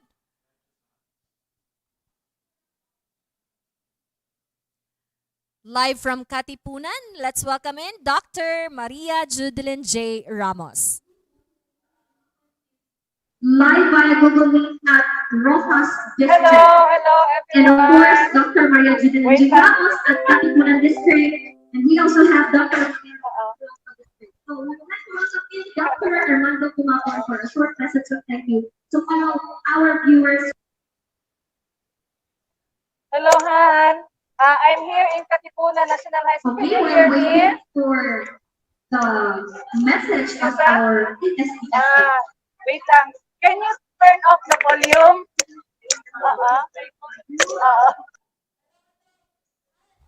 Yes, ma'am, we can view you already. Hello po. Hello, I'm here in Katipunan National High School and here are the teachers from Katipunan Kaway-kaway po sa mga teachers natin. Virtual hugs po. Happy World Teachers Day. Yes, and we are watching and everybody is happy. We have here earlier, parang reporter. We have here earlier, from the LGU, si Engineer Kulat, and then from the barangay, no, yung barangay captain nila. So, we are happy and we are so good. Sir, kaway-kaway, sir. And we are happy that everybody is supportive of our activity, no, of our endeavors. And what I'm showing to you right now is the modules that will be brought to the different clusters of barangays in Katipunan. Kanito mga lagyo kaayo. So what the principal did was to put all the modules inside these trash bins. And then on Monday, the a service, no, a vehicle from the LGU will be the one to bring all of these modules to the respective clusters of barangay. Actually, we have here 1, 2, 3. I think there are more trash bins, but actually there will be more than 30 plus barangays, which will be given these sets of modules for our learners. 30 kabuok ka mga barangay ni siya nga dili maabot, no? So, I'm very happy with the endeavor and the support of the local government of Katipunan.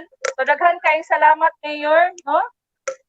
Daghan kayong salamat niya si Ma'am Lord Masumion. Oh. Hi! So, wala nakita. Ay, wala na. Okay. So, daghan kayong salamat. Han? Yes, Ma'am Jude. Again, thank you very much. And you are watched live from Katipunan District. Warm regards to everyone there. Kaway-kaway again. Okay, let's proceed to the next.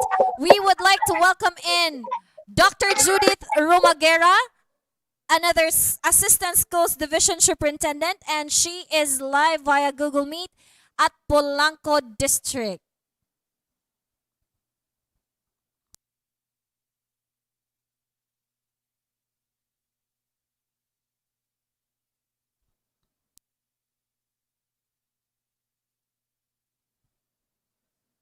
So at this moment, let us check if we have comments.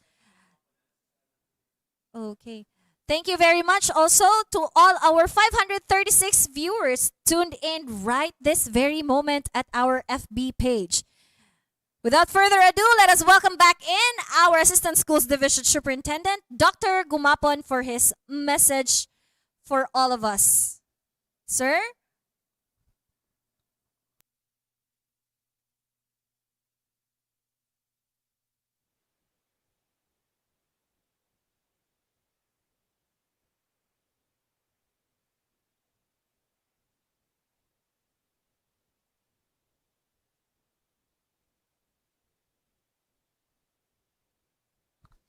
Sir, we would like you to turn on your microphone because we cannot hear you. You're probably muted. So kindly please turn on, hit that button so that we can hear you.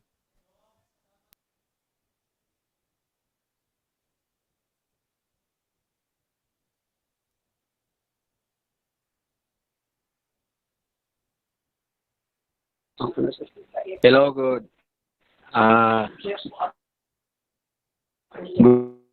Good noon. Hello. Yes, sir, you can be heard already, sir. Hello, ma'am. Ma'am. Hello, good noon. Yes, sir, you can Okay. be heard already and you can Um, be viewed very clearly. What was the kwan, ma'am? Come We again. would like to kwan? hear a message Message, of ma'am. thank you, sir. I'm very sorry. Karon ako naka-open, ma'am. Yes, sir, walay problema. Kita tanan nag-experience og technical difficulties because of this new norm. My question, ma'am. Uso kayo ito, ma'am? A message of thank you lang, Okay, ma'am. sir. So, to our... Okay.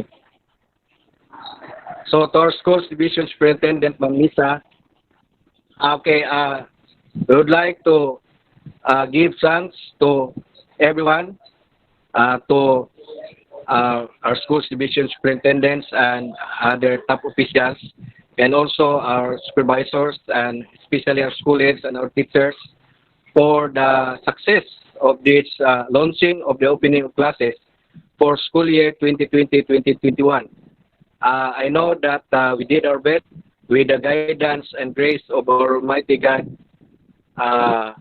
We are hopeful that for this school year, we will be successful in the delivery of basic quality education to our beloved Filipino learners amidst this pandemic. So to all of us, thank you very much, and may God bless us all. Thank you very much, sir. That was live feed from Rojas District. Again, once again, thank you so much, Dr. Armando P. Gumapon. Welcome, ma'am.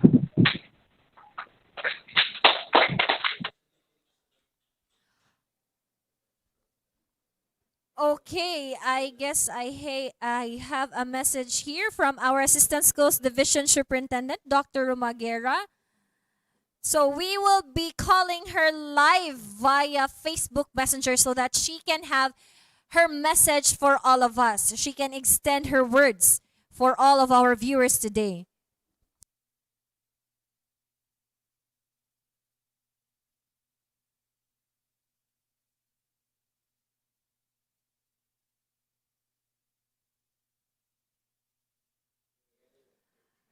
Let us pause for a moment or two as I am still contacting our Assistant Schools Division Superintendent live via Facebook Messenger. So there it is, ringing already, so we can have her.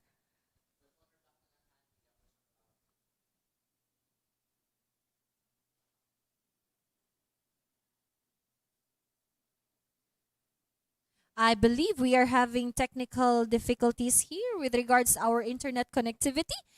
And so, without further ado, I would like to get back in through our platform, our very own Schools Division Superintendent, Dr. Maria Liza Artabilon, for her words of thank you for all of us. Ma'am Liz?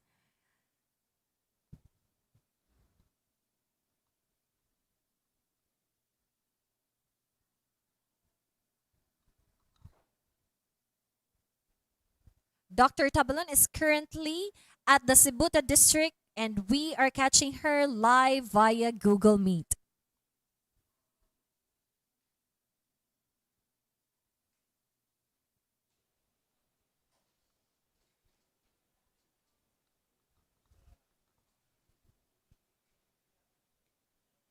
Hello, Ma'am Liz. Good morning and welcome back in. We would like to say hello, our shout out to all our teaching personnel and to the non-teaching personnel of Sibuta District. Happy World Teachers Day to all of you there.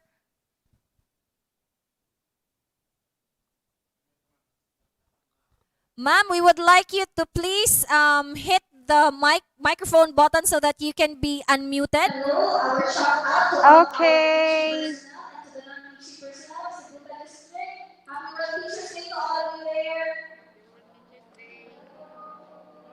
Uy, behave.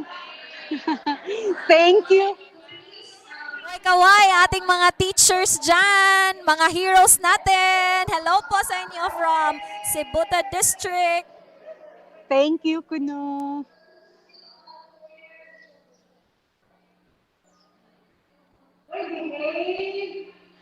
Yeah, very behave na. Ako mo'y na-shy. Yeah. Oh, we would like to thank everybody and greet all of you. Happy Teachers Day. We would like to thank also our we would like to thank the district supervisor, Sir Ray Magtuba, for his assistance and for making real this undertaking today right here in Subutad National High School. And we also would like to thank all the school administrators who are around. Wave your hands over there, ladies and Kaway gentlemen. po tayo. We are live on Facebook and YouTube channels, Schools Division of Zamboanga del Norte and ZN Division.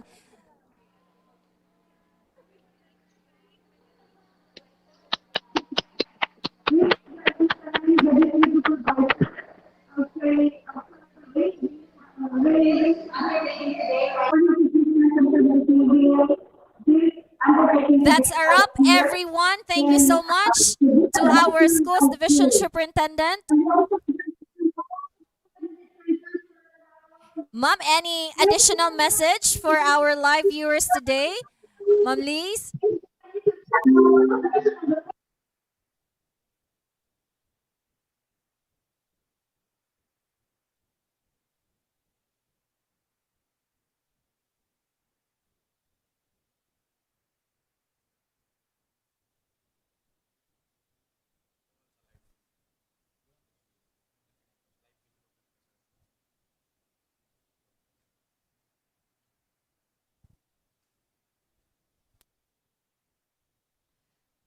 Ma'am Liz, do you have any final words?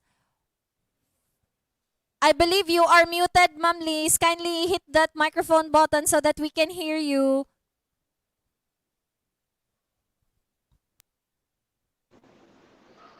Saan naman ni Carol?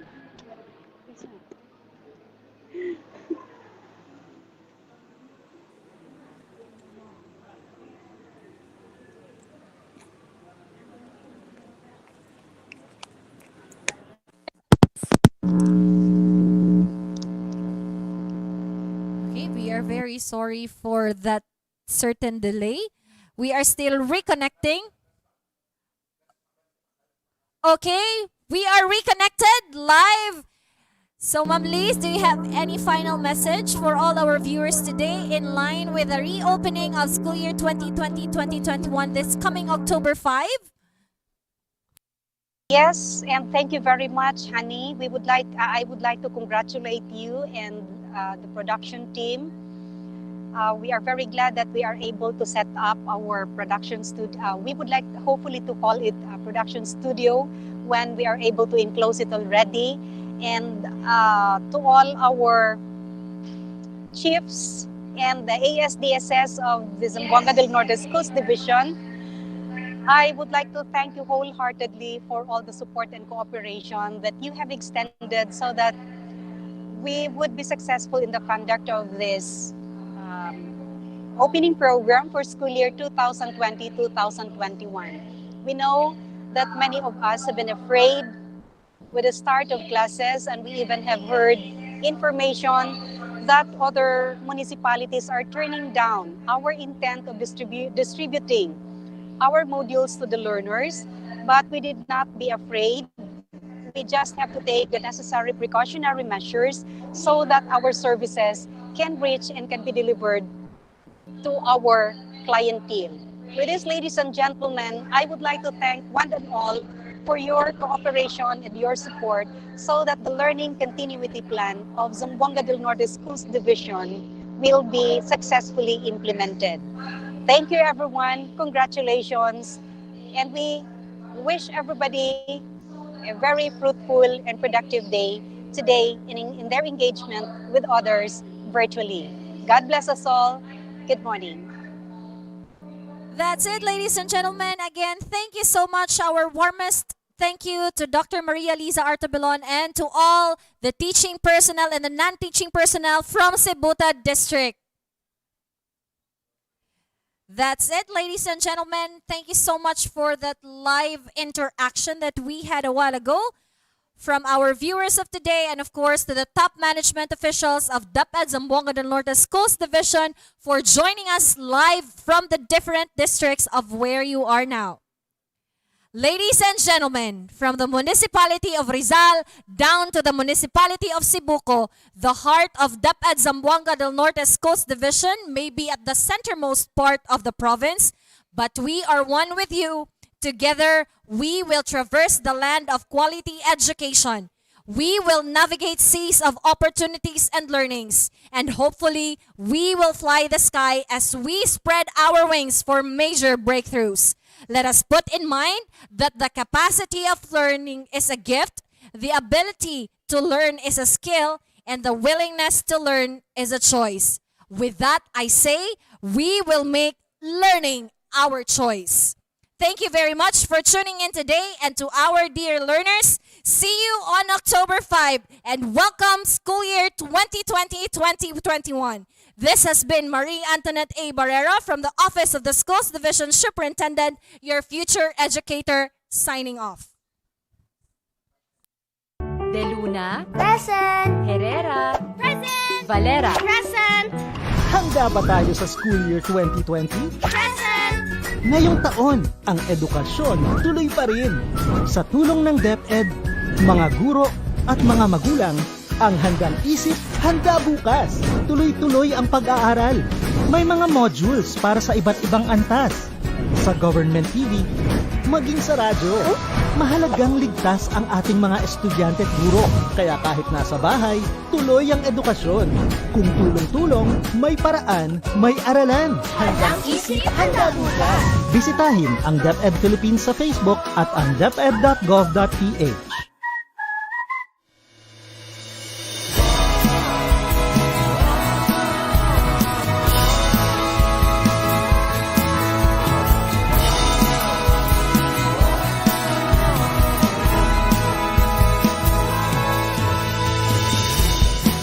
Sabay na babangon, sama-samang ahon, ihanda ang sarili sa hamon. Ipapipigil sa pagsulong sa kinabukasan na katuon para sa di kalidad na edukasyon. Balik-eskwela na naman, sa puso ang kahandaan. Handang isip, handa bukas, sa pagkakaisa ay may lakas. Ito na ang normal, online learning at modular. Di pa kailangang mag-face-to-face, gamit ang cellphone at radio base. Yakapin na ang pagbabago, pahirapan, kaya natin to. Lakasan ng iyong loob, sa bagong normal, sa bagong mundo.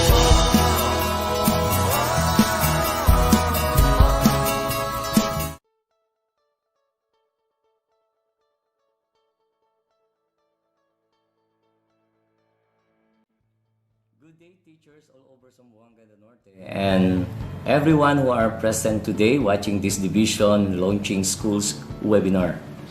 I am Arnel Bernardo Tormes of Polanco National High School, teaching Araling Panlipunan 10. When COVID-19 struck the world, it affects so many things: the economy, people, way of living, and education. And we thought it's the end of everything. but we stand strong.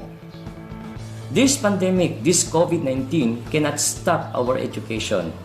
And we thank God for the wisdom He gave to our leaders, especially to our Education Secretary, Leonor M. Briones. We have different ways to continue our education. We have different learning delivery modalities, which we call blended learning, in the new normal or hybrid learning.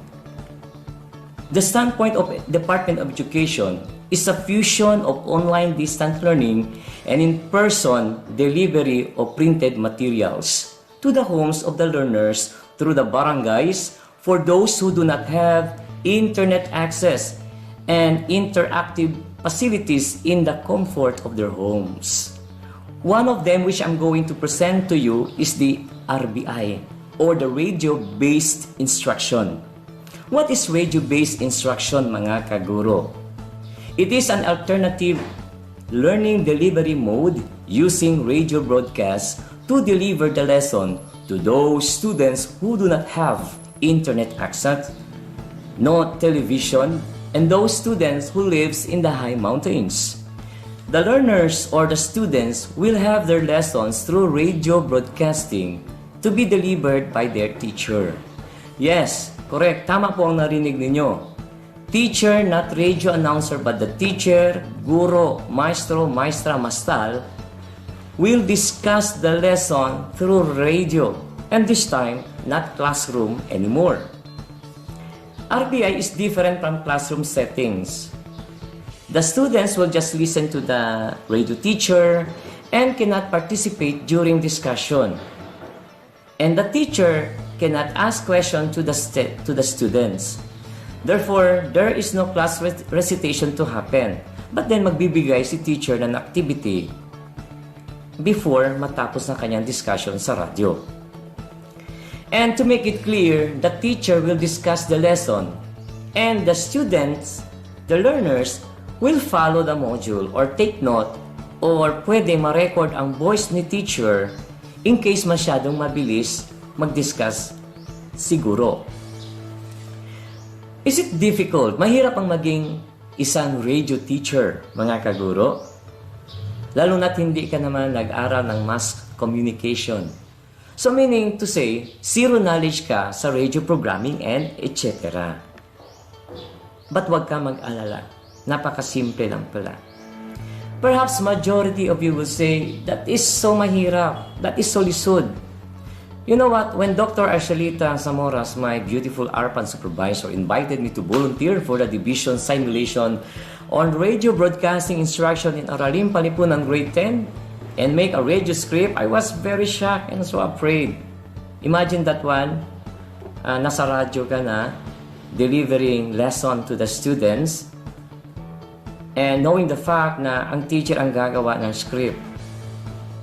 And speaking of script, do you know what is a script, mga kaguro? It refers to the written material which indicates the verbal and non-verbal action that has to go into a radio program. It tells us what to do and what to say. It is our reading material guide sa pag-discuss ng ating lesson sa mga mag-aaral. Let me introduce to you the importance of radio script. Number 1, to ensure technical accuracy of information or matiyak ang tamang technical at impormasyon. Second, to ensure continuity of program or masiguro ang daloy ng iyong programa, ang pag-discuss ng iyong lesson for a certain period of time. Now, let's go to radio script outline. Ito na naman ang i-discuss ko ngayon. I'm going to give you a brief discussion about radio script outline because you are going to use this, mga kaguro, kapag ikaw ay mapasabak na sa radio broadcasting instruction. And this is the script na ginawa ko for Aralim Palipunan grade 10. Okay, radio script outline po tayo. Number 1, station ID. Kapag nandoon ka na sa radio station, mga kaguro, Unang-unang ipi-play mo ay station ID. Halimbawa ng Radyo Bisdar. So ipi-play mo, meron po silang station ID. And don't worry kasi one of their DJs mag-a-assist po sa teacher. So you don't have to worry po. And then hindi magtatagal ay masasanay na rin po kayo. Number 2, time check. Before you start, sasabihin mo oras. Oras ngayon ay ganap ng alas 8:30 ng umaga. At tayo ay magsisimula na sa ating discussion. Example lang po yon. And then number 2, introduction. So sa introduction, it is the radio host teacher ang siyang gagawa ng introduction. So let me give you an example. Sandali, konting-konti lang po ito. Halimbawa, una, station ID. And then, pangalawa, time check. And then, pangatlo, introduction. No, introduction. Sasabihin ng host teacher, hatid ay impormasyon ang sandigan ng pagkatuto na maghahatid bilang tulay sa isang magandang kinabukasan. Isang mapagpalang araw sa mga minamahal naming mag-aaral ng grade 10 sa asignaturang Araling Panlipunan. Lubos ang aming kagalakan sa oras na ito na kayo ay makasama sa ating talakayang panradyo. That will be the introduction of the host teacher. Yung teacher na magdi-discuss, hindi pa siya papasok. I-introduce po siya ng host teacher. And number 4 po, details. Yung details, lesson na po. No? Magsisimula na po si teacher, the one who will discuss the lesson. Then extra, yung exit or pangwakas na pananalita ng guro. So ganun lang po kasimple. Finally, I'm going to give you some tips on how to be an effective radio teacher. Una po, be yourself. You have to act naturally. Don't worry about what others think about you. Nasabi nila ang pangit naman ng boses ni teacher. It doesn't matter. Hindi naman masyadong pangit siguro ang boses ng mga guro. No, anyway, kunting practice lang yan. And then, pangalawa, modulate your voice. What is modulation or modulate your voice? Modulation is when you control or adjust something, like when you lower your voice to a loud whisper in order to make what you are saying more dramatic and more serious, no? Mga mag-aaral, tayo ay magkakaroon ng isang malawakang diskusyon o talakayan sa Araling Panlipunan 10. Handa na ba kayong lahat? Something like that. Modulation of your voice. Hindi yung parang robot ka. Mga mag-aaral, nandito ako ngayon upang i-discuss ang ating lesson. Tatalakayin natin tungkol sa kontemporaryong issue. Kulang na lang magsasabi ka ng Amen. Okay. And then number 3, familiarize your script. Kung pwede, no? Kung pwede, i-memorize ang script. Or read it in advance, ang sa gayon, easy na lang for you to do it. No? Kung kailan, alam mo where to stop, kailan mo i-adjust ang boses mo, etc. And then number 4, don't forget to smile. Kailangan nakangiti. Kasi nararamdaman, nafe-feel po yan ng mga estudyante o ng mga learners o listeners na ikaw ay ngumingiti. And then pangatlo, ay pang-lima, love it. You have to love it. Mahalin mo ang iyong ginagawa. So before I finish my presentation, I would like to share with you my simulation in Araling Panlipunan 10 together with my co-teacher, Teacher Joy Campos. 2 microphones to be used by the 2 teachers. The first teacher is the host teacher and the second teacher is the one who will discuss the lesson. Okay? And I'd like to show you the equipments that you are going to use or encounter when you will be here and when you discuss the lesson through radio. This is the mixer and we have the 2 volumes here kasi dalawang microphones ang gagamitin, this one. And then we have the monitor wherein you are going to use all the music background intended for your lesson. Halimbawa, mag-break ka, you are 3 to 5 seconds break. Kasi magpapahinga si teacher kasi hinga-hinga. So background music and then continue, no? I-continue na naman based on the script that you are going to follow. So later, I am going to talk a little more tungkol sa mga tips on how to become a good teacher, radio broadcaster. Hatid ay impormasyon. Impormasyon ang sandigan ng pagkatuto. Pagkatuto na maghahatid bilang tulay sa isang magandang kinabukasan. Isang mapagpalang araw sa mga minamahal naming mag-aaral ng grade 10 sa asignaturang Araling Panlipunan. Lubos ang aming kagalakan sa oras na ito na kayo ay makasama sa ating talakayang panradyo. Ako ang inyong host radio, si Binibining Joyce Jingle D. Campos mula sa mataas na paaralan ng Polanco.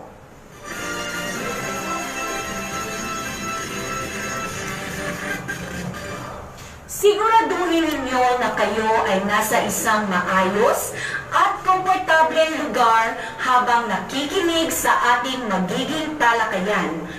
Kumain na ba kayo? Mas magiging alerto ang ating isipan at maayos ang daloy ng pag-unawa kapag may laman ang ating tiyan. Kung may katabi kayong pagkain, kainin niyo na habang hindi pa nagsisimula ang inyong mga gawain sa oras na ito. Isa pang tanong, nagbanyo na ba kayo? Alalahanin na walang iwanan habang tayo ay nagsahimpapawid ng ating aralin. Upang mas papawid, ako si Ginoong Arnel Bernardo Tormes. Maganda po ang magiging talakayan natin sa araw na ito. Alam ko na mag-e-enjoy kayong lahat at alam ko rin na mag-e-enjoy maging ang inyong mga magulang na nakikinig sa mga oras na ito. Ang tanging gagawin sa iyong pang-araw issue.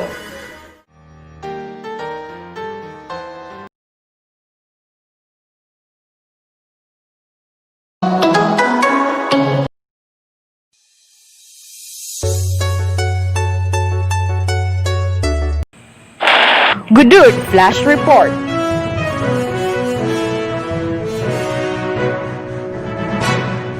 Gudud National High School opens school year 2020-2021. For the update, we have Gabayan Eddie Batlag. Gudud National High School finally opens the school year 2020-2021.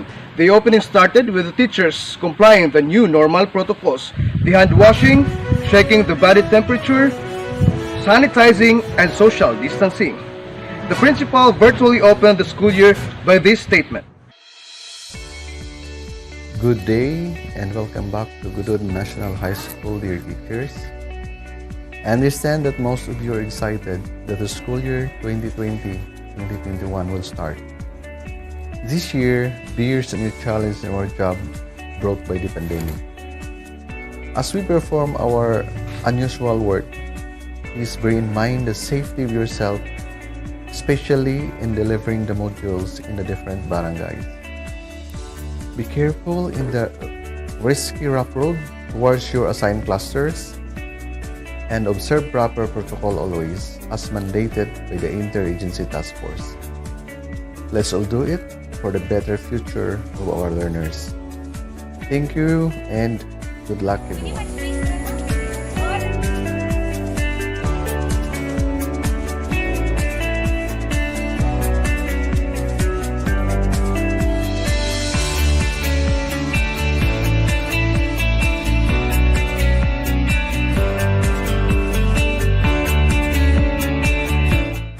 After the safety protocols, the teachers immediately went to the segregators to get the modules for distribution.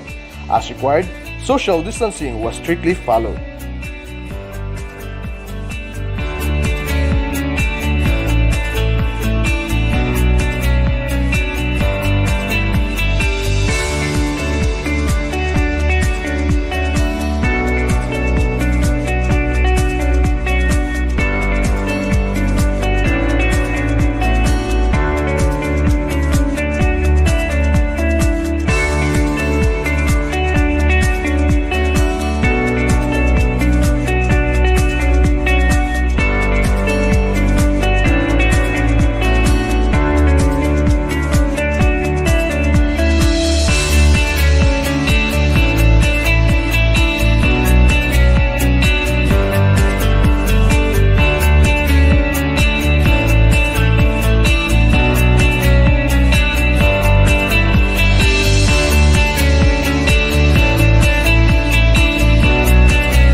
to pandemic, the teachers did a house-to-house distribution of the modules in different barangays. It was a struggle at first, but in the long run, the joy was seen on the faces of the teachers while seeing that parents are hands-on in assisting and guiding their children to complete the modules.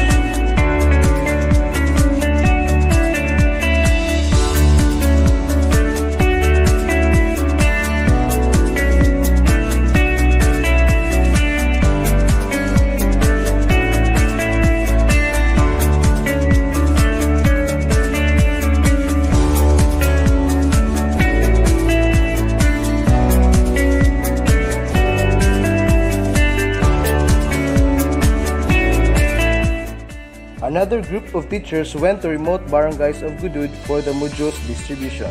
The Raki and Madurud could not hinder them from delivering the modules to the parents.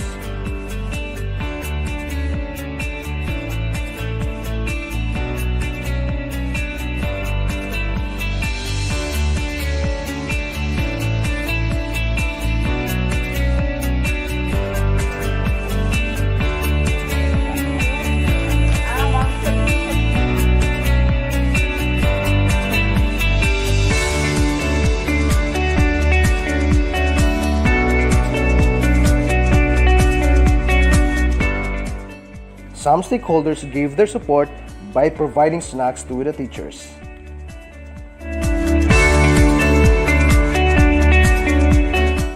Apparently, it motivated the teachers to have more courage and to push learning even through this crisis.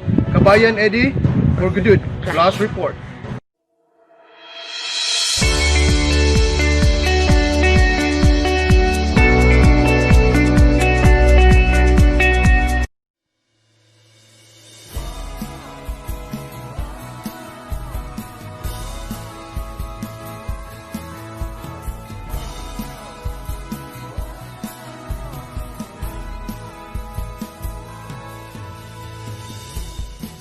Sabay na babangon, sama-samang ngahon, ihanda ang sarili sa hamon.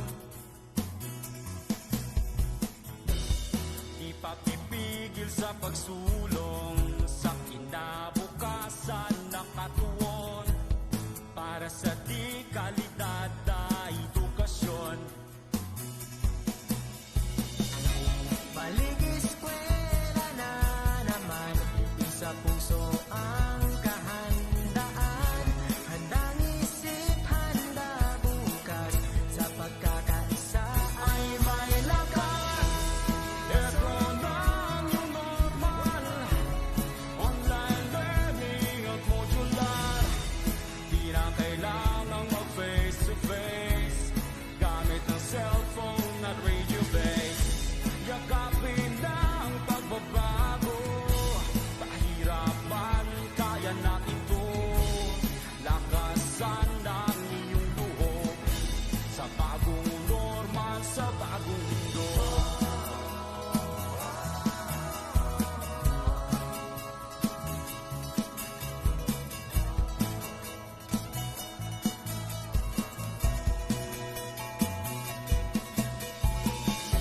Muslim, Kristiyano at katutubo, isang hanggarin saan patungo, ipagpatuloy pag-aaral mo, tagumpay ay naghihintay sa'yo.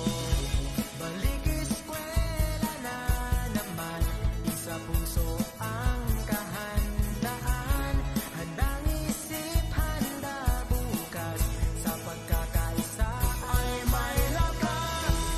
Ito na ang new normal, online learning at modular, di na kailangang mag-face to face, gamit ang cellphone at radio base. Yakapin na ang pagbabago, pahirapan, kaya natin to. Lakasan ng iyong loob, sa bagong normal, sa bagong mundo. Isang alang-alang natin ang ating kaligtasan, sa bawat oras at panahon, magpakailanman. Hangat palagi ng ating paaralan, ang matuto, gayon din maging ligtas ang kabataan.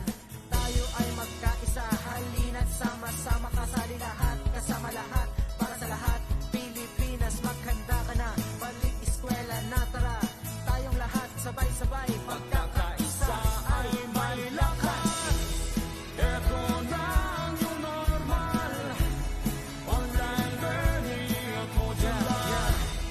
Di na kailangang mag-face to face, gamit ang cellphone at radio base. Yakapin na ang pagbabago, pahirapan, kaya natin to. Lakasan ang iyong loob, sa bagong norma, sa bagong mundo.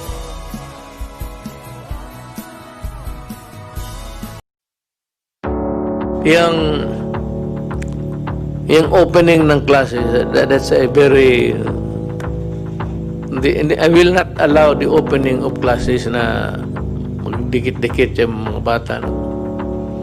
Unless I am sure na okay na. As per the memorandum, Magbayanihan na, magbayanihan na, bayanihan, pagtutulungan, walang kupas na kaugalian. Nagtagatibay, sinasabuhay, galak sa puso ay walang kapantay. Panahon na naman ang bigada, pagbigisin, lakas at diwa. Tara na, brigada na, brigada, eskwela, magkaisa, sama-sama. Brigada, eskwela, salin na buong barkada. Brigada, eskwela, kilos na, pagbayanihan na. Ikaw ako.